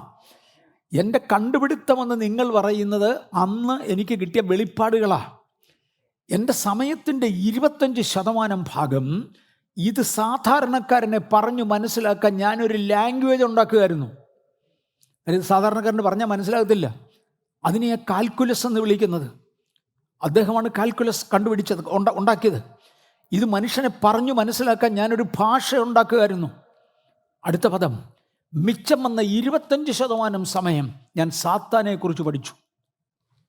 കാര്യം ദൈവത്തെക്കുറിച്ച് അറിയുന്നത് പോലെ തന്നെ പ്രാധാന്യമാണ് സാത്താനെക്കുറിച്ച് അറിയുന്നത്. അവനാണ് സകലതിനും തുരങ്കം വെക്കുന്നവൻ. അവൻ ഒരുപാട് മെത്തേഡുകളുണ്ട്. അവൻ ഒരുപാട് മെത്തേഡുകളിലൂടെ പ്രവർത്തിക്കും. അവനെ അറിഞ്ഞേ പറ്റൂ, ഇല്ലെങ്കിൽ അവൻ നമ്മളെ തുരന്നെടുത്ത് കളയും. അത് ആൽബർട്ട് ഐൻസ്റ്റൈൻ്റെ പദമാണ്. ഞങ്ങളെ ഏതാണ്ട് 1 വർഷത്തിന് മുമ്പേ, 1 വർഷത്തിനകം, അപ്രോക്സിമേറ്റ്ലി an year back, ഒരു കട്ടിയുള്ള ഭൂതത്തിന് വേണ്ടി പ്രാർത്ഥിക്കാൻ വീട്ടിൽ വന്നു. ഞങ്ങൾ അതിനു വേണ്ടി പ്രാർത്ഥിച്ചു. ഞാനും എൻ്റെ ഭാര്യയും 2 പേരെ ഉള്ളായിരുന്നു. അങ്ങനൊരു വലിയ ഭൂതമുണ്ടെന്നുള്ളൊരു പ്രതീക്ഷയിലല്ല. ഒരാൾക്കൊരു ഭൂതബാധയുണ്ട്, അതങ്ങ് പറഞ്ഞു വിടാം, അതിന് മാത്രം വീട്ടിലോട്ട് വിളിച്ചതാണ്. വന്നു കഴിഞ്ഞപ്പോഴാണ് അവരുടെ മോനും കൂടെ വന്നത്. ആ മോൻ അങ്ങ് ഇളകിയത്. ഒരു കട്ടായും ചെറുപ്പക്കാരൻ, 25 വയസ്സ്. എന്നെ ശക്തിയിൽ അവൻ ഒരു അലറൊക്കെ അലറുന്നെന്നറിയാവോ? അവനൊന്ന് ഞൊട്ടിയാൽ ഞങ്ങൾ രണ്ടും തെറിച്ചു പോവും. അതിനുള്ള വലിപ്പമുണ്ട് അവന്. അവൻ പറഞ്ഞ് ഞങ്ങൾക്കെതിരെ ഒത്തിരി കെട്ടൊക്കെ കെട്ടി വെച്ചിട്ടുണ്ട്. അവനെതിരെ ഒരുപാട് കെട്ടി വെച്ചിട്ടുണ്ട്. ആ കെട്ടൊക്കെ ഇന്നാരാണ് കെട്ടിയത്? കെട്ടിയവനെ കൊണ്ട് അഴിപ്പിച്ചെങ്കിലേ എനിക്ക് പാനൊക്കെ ഉള്ളൂ. ഞങ്ങളിപ്പം കെട്ടിയവനെ തിരക്കി എവിടെ പോവാ? അപ്പോൾ അതിന് പറഞ്ഞു, ഞങ്ങൾക്ക് അഴിക്കുന്ന പരിപാടിയില്ലെങ്കിൽ കത്തിച്ച് കളയുക ഞങ്ങളുടെ പണി. കേട്ടോ അവൻ പറഞ്ഞ മറുപടി? അവൻ റെഡിയാണെന്നേ. അങ്ങ് അഴിച്ചു കളയുക ഞങ്ങളുടെ പരിപാടി. ഞാൻ പറഞ്ഞു ഞങ്ങളങ്ങ് കരിച്ചു കളയും എന്ന് പറഞ്ഞു. എന്നോട് നേരെ പറഞ്ഞവൻ, ആഹാ അതോ, ഒന്ന് കരിക്കാവോ? അത് കരിക്കണമെങ്കിൽ അസാമാന്യ അഭിഷേകമുള്ള 10-20 പേര് ഒരുമിച്ച് കൂടി മണിക്കൂറുകൾ പ്രാർത്ഥിക്കുമ്പോൾ തീ കത്തും. ആ തീയിലെ ഇത് കത്തുള്ളൂ. നിങ്ങൾക്ക് എക്സ്ട്രാ അഭിഷേകമുള്ള 2 പേരെ ഒന്ന് ഒരുമിച്ചിരുത്താമോ? അതിരിക്കാത്ത പണി കാണിച്ചേച്ചാ ഞങ്ങൾ വരുന്നേ. അവനും ഉണ്ട് ഒത്തിരി പണിയുന്നേ. നിങ്ങൾക്ക് എക്സ്ട്രാ ഓർഡിനറി അഭിഷേകമുള്ള 2 പേരെ ഒന്ന് ഒരുമിച്ചിരുത്താമോ? ഇരിക്കത്തില്ല. ആ പണി കാണിച്ചേച്ചാ ഞങ്ങളും വരുന്നത്. സത്യം. എക്സ്ട്രാ ഓർഡിനറി അഭിഷേകമുള്ള ആളുകളെ എല്ലാവരും അവരവർ തന്നെ സുപ്രീമാണ്. വേറൊരാളുടെ കൂടെ ഇരിക്കാൻ പറ്റത്തില്ല. ഓക്കെ. എന്തോ ഒരു സാഹചര്യത്തിന് മുമ്പിൽ എൻ്റെ ഭാര്യ പറഞ്ഞു, നീ തോറ്റ പിശാചാടാൻ. ശരിയാ, ഞാൻ തോറ്റ, യാതൊരു സംശയമില്ല, ഞാൻ തോറ്റ. പക്ഷേ എനിക്കൊരു പ്രത്യേകതയുണ്ട്. അവൻ പറഞ്ഞു, ആ പദം ഒന്ന് കേട്ടോണം. ഞാൻ തോറ്റതാ, പക്ഷേ എനിക്കൊരു പ്രത്യേകതയുണ്ട്. ഞാൻ തോറ്റത് കൊണ്ടാണ് നിങ്ങളുടെ അടുക്ക മിണ്ടാതിരിക്കുന്നത്, അല്ലേ നിങ്ങളെ ഞാൻ എടുത്ത് കളഞ്ഞാനെ. ഞാൻ പറഞ്ഞില്ല, അവനൊന്ന് ഞൊട്ടിയെ തെറിക്കുന്നേ ഉള്ളൂ. ഞങ്ങൾ തോറ്റതാ. യേശു ക്രിസ്തു അദ്ദേഹത്തിൻ്റെ സഭകൾ ഉണ്ടാക്കുമ്പോൾ, ഈ പദം സഹോദരന്മാരെ ഭയങ്കരമാണ്. യേശു ക്രിസ്തു അദ്ദേഹത്തിൻ്റെ സഭകൾ ഉണ്ടാക്കുമ്പോൾ പിടിച്ചാൽ പിടികിട്ടാത്ത ഉയരത്തിലേക്ക് ഉയർന്നു പോകുന്ന പ്രതിഭകളെ ചേർത്താണ് യേശു തൻ്റെ സഭ ഉണ്ടാക്കിയത്. പിടിച്ചാൽ പിടികിട്ടാത്ത ഉയരത്തിലേക്ക് ഉയർന്നു പോകുന്ന പ്രതിഭകളെ ചേർത്താണ് യേശു തൻ്റെ സഭ ഉണ്ടാക്കിയത്. ശിവന്മാരുടെ എല്ലാം കൂടെ ഞാനുണ്ട്. ഞാൻ തോറ്റവനാ. ഞാൻ ആരുടെ കൂടെ കൂടിയാലും അവനെയും തോപ്പിക്കും. നിങ്ങൾക്ക് ഒരെണ്ണത്തെ ഒന്ന് എഴുന്നേൽപ്പിക്കാവോ? അതും ശരിയാ. എല്ലാം പ്രതിഭകളെ, എല്ലാം ഫസ്റ്റ് ക്ലാസ് വാങ്ങിച്ചതും PhD കാരും ഒക്കെയാണ്. ഒത്തിരി ഒത്തിരി. ഒരെണ്ണത്തെ ഒന്ന് എഴുന്നേൽപ്പിക്കാവോ? ഞാൻ തോറ്റതാ. എൻ്റെ കൂടെ ഞാൻ ആരുടെയെങ്കിലും കൂടി അവനെ ഞാൻ തോപ്പിക്കും. യേശു സഭ ഉണ്ടാക്കുമ്പോൾ ഇങ്ങനെ ഉഗ്രന്മാരെ ചേർത്ത് ആ സഭ ഉണ്ടാക്കിയത്. പക്ഷെ ഓരോന്നിൻ്റെയും കൂടെ ഞാനിവിടെ കൂടും. യേശു പറഞ്ഞു, നിങ്ങൾ പോകുമ്പോൾ ഇവനെ ഒന്ന് പുറത്താക്ക്, ഇവൻ നിങ്ങളുടെ കൂടെ വേണ്ട. ഞങ്ങൾ ബാംഗ്ലൂരിൽ ഇമ്മീഡിയറ്റ്ലി ഒരു കാര്യം ചെയ്തു. അടുത്ത ദിവസം എനിക്ക് ആക്ച്വലി ആ ഒരു വ്യക്തി പറഞ്ഞതുകൊണ്ട് മാത്രം അതിൻ്റെ ഗൗരവം എനിക്ക് അത്രയും അങ്ങോട്ട് ബോധ്യപ്പെട്ടില്ല. ഇതൊരു തിങ്കളാഴ്ച വൈകിട്ടാണ് ഈ സംഭവം നടക്കുന്നത്. ചൊവ്വാഴ്ച ഞാനും എൻ്റെ വൈഫും കൂടെ വേറൊരു വീട്ടിലെങ്ങാണ്ട് പോയി. ഏതാണ്ട് ഒരു ആവശ്യത്തിന് പ്രാർത്ഥിക്കാൻ പോയതാണ്. അവിടെ ചെന്നപ്പോൾ തൃശ്ശൂരിൽ നിന്ന് ഒരു സഹോദരി എന്നെ വിളിച്ചു.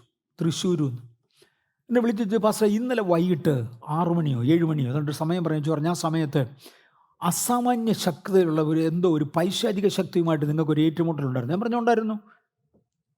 എന്തോ പറ്റി? അല്ല, ഇവിടെ ഒരാളിനോട് ദൈവാത്മാവ് പറഞ്ഞു, എമ്മേവർഗീസ് ഇതുപോലൊരു ശക്തിയുമായിട്ട് ഏറ്റുമുട്ടുകയാണ്, അതുകൊണ്ട് ഇരുന്ന് പ്രാർത്ഥിക്കാൻ പറഞ്ഞു. ഞങ്ങളൊരു 5-6 പേരോ 6 8 പേര് ചേർന്ന് ആ സമയം നിങ്ങൾക്ക് വേണ്ടി പ്രാർത്ഥിച്ചുകൊണ്ടിരിക്കുക. ഇത് കേട്ടപ്പോഴാണ് പിടി കിട്ടുന്നത്. ഇത് സംഗതി ഗൗരവമാണ്. ദൈവമായിട്ട് അയച്ചതാ. ദൈവമായിട്ട് അവരെ അയച്ചു. ഇപ്പം വന്ന സമയത്ത് മറ്റവരെ പ്രാർത്ഥിക്കാൻ ഏർപ്പെടുത്തി. ഭൂതമൊക്കെ വിട്ടുപോയി, അത് വേറെ കാര്യം. അടുത്ത ദിവസം ഞാൻ ചർച്ചിലൊരു മീറ്റിംഗ് വിളിച്ചു കൂട്ടി. ഞാൻ പരസ്യമായിട്ട് അനൗൺസ് ചെയ്ത്, സഹോദരന്മാരെ, ഇവിടെ നമ്മൾ എക്സ്ട്രാ ഓർഡിനറി അഭിഷേകം പ്രാപിച്ച പലരും ഉണ്ട്. പക്ഷെ ഒരുത്തൻ ആ ബിസിനസ്സിന് പോകുമ്പോൾ മറ്റവൻ ഈ ബിസിനസ്സിന്, ഇവൻ ഇപ്പം നേരമില്ല, മറ്റവന് പിന്നെ നേരം, ആളിന് നാളെയായിരുന്നു നേരം, ഇന്നലെയായിരുന്നു നേരം, ഇന്നലെ എന്താ പറയാഞ്ഞത്, പണ്ടെന്താ പറയാഞ്ഞ്, ഇങ്ങനെയൊക്കെ ഒത്തിരി എക്സ്ക്യൂസാണ്. എല്ലാവരും കഴിവുള്ളവരാണ്, എല്ലാവരും നല്ലവരാണ്, എല്ലാവരും എക്സ്ട്രാ ഓർഡിനറി ഓർഡൈൻഡാണ്. പക്ഷേ ഒന്ന് ചിരിക്കാൻ അങ്ങോട്ട് നേരം കിട്ടുകയില്ല. നമ്മൾ സഹോദരന്മാരെ, ബിസിനസ് കളയേണ്ടതെല്ലാം കളഞ്ഞേച്ച് നമ്മളെല്ലാം കൂടി ഒരുമിച്ച് കൂടുക. ഈ ആഴ്ചയിൽ ഒത്തിരി നാൾ ഇനി എടുക്കാനൊക്കത്തില്ല. ഈ ആഴ്ചയിൽ 2-3 ദിവസം നമ്മൾ ഒരുമിച്ചിരിക്കുക. ആ ദിവസങ്ങൾ കൊണ്ട് പ്രത്യക്ഷപ്പെട്ട പൈശാചിക വ്യാപാരങ്ങൾ, ആ ദിവസങ്ങൾ കൊണ്ട് അക്ഷരീകമായി വെളിപ്പെട്ട ശക്തികൾ ഭയങ്കരമായിരുന്നു.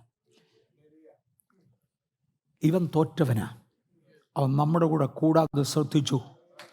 നമ്മൾ അറിയാതെ ഇവനോട് വരും. മുമ്പിലത്തെ വിശുദ്ധന്മാരുണ്ടല്ലോ, ഇവരുടെ ആരുടെയും കൂടി ഇവൻ വരാൻ സമ്മതിച്ചില്ല. അവരാരും ജഡരക്തങ്ങളോട് പോരാടിയവരല്ല. അവരെല്ലാം വാഴ്ചകളോടും അധികാരങ്ങളോടും ഈ ശക്തികളോട് പോരാടി ജയിച്ചവരാണ്. ഇവരാരും പോരാടിയത് ജഡരക്തങ്ങളോടല്ല, വാഴ്ചകളോടും അധികാരങ്ങളോടും ഈ അന്ധകാര ലോകത്തിൻ്റെ അധിപനോടും സ്വർലോകങ്ങളിലെ ദുഷ്ടാത്മസേനയോടും അത്രേ ഇവരെല്ലാം പോരാടിയത്. നമുക്കും പോരാട്ടമുള്ളത്. എഫെസ്യർ 6:12 നമുക്കും പോരാട്ടമുള്ളത് എന്ന് പറഞ്ഞങ്ങ് വിടാനൊക്കത്തില്ല. എനിക്ക് പോരാട്ടമുള്ളത് എന്ന് പകൽ ഓരോ വ്യക്തികൾക്ക് പറയാമോ? എനിക്ക് പോരാട്ടമുള്ളത്. അതെ, നമുക്ക് പോരാട്ടമുള്ളത്. എനിക്ക് പോരാട്ടമുള്ളത് ജഡരക്തങ്ങളോടല്ല, വാഴ്ചകളോടും അധികാരങ്ങളോടും ഈ ലോകത്തിൻ്റെ അന്ധകാര ലോകാധിപതികളോടും സ്വർലോകങ്ങളിലെ ദുഷ്ടാത്മസേനയോടും അത്രേ. ഇവരെ സിറിയക് ബൈബിളിൽ എഴുതിയിരിക്കുന്ന ഒരു നല്ല പദപ്രയോഗമാണ്. സിറിയക് ബൈബിളിൽ ഈ പ്രിൻസിപ്പാലിറ്റീസ്, പവേഴ്സ്, വാഴ്ചകൾ, അധികാരങ്ങൾ എന്നുള്ളതിന് സിറിയക് ബൈബിളിൽ എഴുതിയിരിക്കുന്നത് അക്കോസന്മാർ, ഗുൽത്താന്മാർ, ഹൈലന്മാർ, മൊറോവാസന്മാർ, ദൂതന്മാരുടെ പേരുകളാണ്. പവർഫുൾ. സുറിയാനി ബൈബിളിൽ എഴുതിയിരിക്കുന്ന അങ്ങനെ പവർഫുൾ ഏഞ്ചൽസിൽ ചില ഗ്രൂപ്പ് ലീഡേഴ്സിൻ്റെ പേരാ എഴുതേണ്ടവർ എഴുതിക്കൂ. അക്കോസന്മാർ, ഗുൽത്താന്മാർ, ഹൈലന്മാർ, മൊറോവാസന്മാർ, ദ ടോപ്പ് അതോറിറ്റീസ്. സ്വർഗത്തിലെ വ്യത്യസ്ത സൈന്യങ്ങളുടെ ടോപ്പ് അതോറിറ്റീസ് ഇവരെല്ലാം വീണതാ. ഇവരെക്കുറിച്ചാണ് എഴുതിയിരിക്കുന്നത്. പക്ഷെ ദൈവത്തിൻ്റെ കരുണയാൽ യേശുവിൻ്റെ നാമം ഈ നാമങ്ങളെക്കാൾ മേളില. യേശുവിൻ്റെ നാമം ഈ നാമങ്ങളെക്കാൾ മേളില. Jesus the name above all other names. ഇന്ന് പകൽ ഈ നാമങ്ങളുടെ മേൽ ജയമെടുക്കുവാൻ, സ്വർഗീയനോട് അനുരൂപരാകുവാൻ, സ്വർഗത്തിലെ ദൈവവുമായി ഒട്ടിച്ചു ചേർക്കുവാൻ ദൈവത്തിന് തിരിഹിതമായി. കാട്ടൊലിവായ എന്നെ അവിടെ നിന്ന് വെട്ടി ഫലപ്രദമായ നല്ല ഒലിവിൻ്റെ അംശിയാകേണ്ടതിന് അബ്രഹാമിൻ്റെ കുടുംബത്തോട് ഒട്ടിച്ചു ചേർക്കുവാൻ ക്രിസ്തുവിൻ്റെ കാൽവരി കാരണമായെങ്കിൽ ഇന്നു പകൽ നമ്മൾ ഇത് ദൈവത്തിങ്കിൽ നിന്ന് പ്രാപിക്കുകയാണ്. ഇത് പിതാവിൻ്റെ തിരിഹിതമാണ്. പുത്രനെ ഏൽപ്പിച്ചു, പുത്രൻ്റെ തിരിഹിതമാണ്. നമ്മെ ഏൽപ്പിച്ചു, അപ്പോസ്തലന്മാരെ ഏൽപ്പിച്ചു. അവർ പറഞ്ഞത് സകല തലമുറകൾക്കുമുള്ളതാ, ദൂരസ്ഥരായ ഏവർക്കുമുള്ളതാ. You become the signing authority for God. ഇന്ത്യയുടെ ഡിഫൻസിൽ പ്രധാനപ്പെട്ട കാര്യങ്ങൾക്ക് വേണ്ടി സൈൻ ചെയ്യേണ്ടത് ഞങ്ങളുടെ ചീഫ് കമാൻഡറാണ്. അത് ഇന്ത്യൻ പ്രസിഡൻ്റാണ്. ഓരോ യൂണിറ്റിലും പ്രസിഡൻറ്റിൻ്റെ കമ്മീഷൻസ് ഉണ്ട്. അവരാണ് പ്രസിഡൻറ്റിനെ പ്രതിനിധീകരിച്ച് സൈൻ ചെയ്യുന്നത് ഇന്ത്യയിൽ മിലിറ്ററിക്ക് വേണ്ടി. ഇന്ന് പകൽ സ്വർഗീയ സൈന്യത്തിന് വേണ്ടി ചിലതെല്ലാം സൈൻ ചെയ്യാൻ നമ്മളാരും സ്വന്തം നാമത്തിൽ നിൽക്കുന്നവരല്ല. നമ്മൾ കൈവച്ച ചൊരയും യേശുവിൻ്റെ നാമത്തിൽ, യേശുവിൻ്റെ നാമത്തിൽ, യേശുവിൻ്റെ നാമത്തിൽ ആ നാമം ഉപയോഗിക്കാനുള്ള ഒരധികാരം നമുക്ക് തന്നതിനായി സ്തോത്രം. ഞാനിവിടെ നിർത്തുകയാണ്. ഏതൊക്കെ രീതികളിൽ ഇന്ന് കൈവപ്പ് കൈമാറും? വചനം സംസാരിക്കുമ്പോൾ തന്നെ ആത്മശക്തി വ്യാപരിക്കാം. അപ്പോസ്തല പ്രവൃത്തി 10:44 വചനം കേൾക്കുന്നവരുടെ മേൽ ആ വചനത്തിലൂടെ ആത്മാവിന് വ്യാപരിക്കാം. യേശു അവരുടെ മേൽ ഊതുന്നത് കൊണ്ട് ആത്മാവിന് വ്യാപരിപ്പാം. യോഹന്നാൻ 20:22. പഴയ നിയമത്തിൽ ഒരു പുതപ്പിട്ടതിനാൽ അധികാരം കൈമാറി 1 രാജാക്കന്മാർ 19:19. പഴയ നിയമത്തിലും പുതിയ നിയമത്തിലും കൈവെപ്പിനാൽ അധികാരത്തിൻ്റെ കൈമാറ്റം നടന്നു. ദൈവം നേരിട്ട് ആക്കുന്ന ചിലരുണ്ട്, അവർ നേരിട്ട് പ്രാപിക്കും. എന്നാൽ ഈ മെത്തേഡുകളിൽ കൈവെപ്പിനാലും മറ്റും കൈവച്ചപ്പോഴാണ് ഏറ്റവും കൂടുതൽ നടന്നത്. വ്യത്യസ്ത മെത്തേഡുകൾ നമുക്കുണ്ട്. നമുക്ക് ഈ ദിവസങ്ങളിൽ അതിന് സമയമുണ്ട്. ഞാൻ എന്നെ തന്നെ അതിനുവേണ്ടി ദൈവസന്നിധിയിൽ സമർപ്പിക്കുന്നു. പ്രാപിച്ചു പോകാൻ എനിക്ക് ആശയുണ്ട്. നിങ്ങളുടെ പകർന്നു പോകാൻ എനിക്ക് ആശയുണ്ട് നിങ്ങൾക്ക് വേണ്ടി. ഇന്ന് പകൽ ദൈവനാമ മഹത്വത്തിനായി എല്ലാം ചെയ്യുവാൻ കർത്താവ് നമ്മെ സഹായിക്കട്ടെ. Thank you.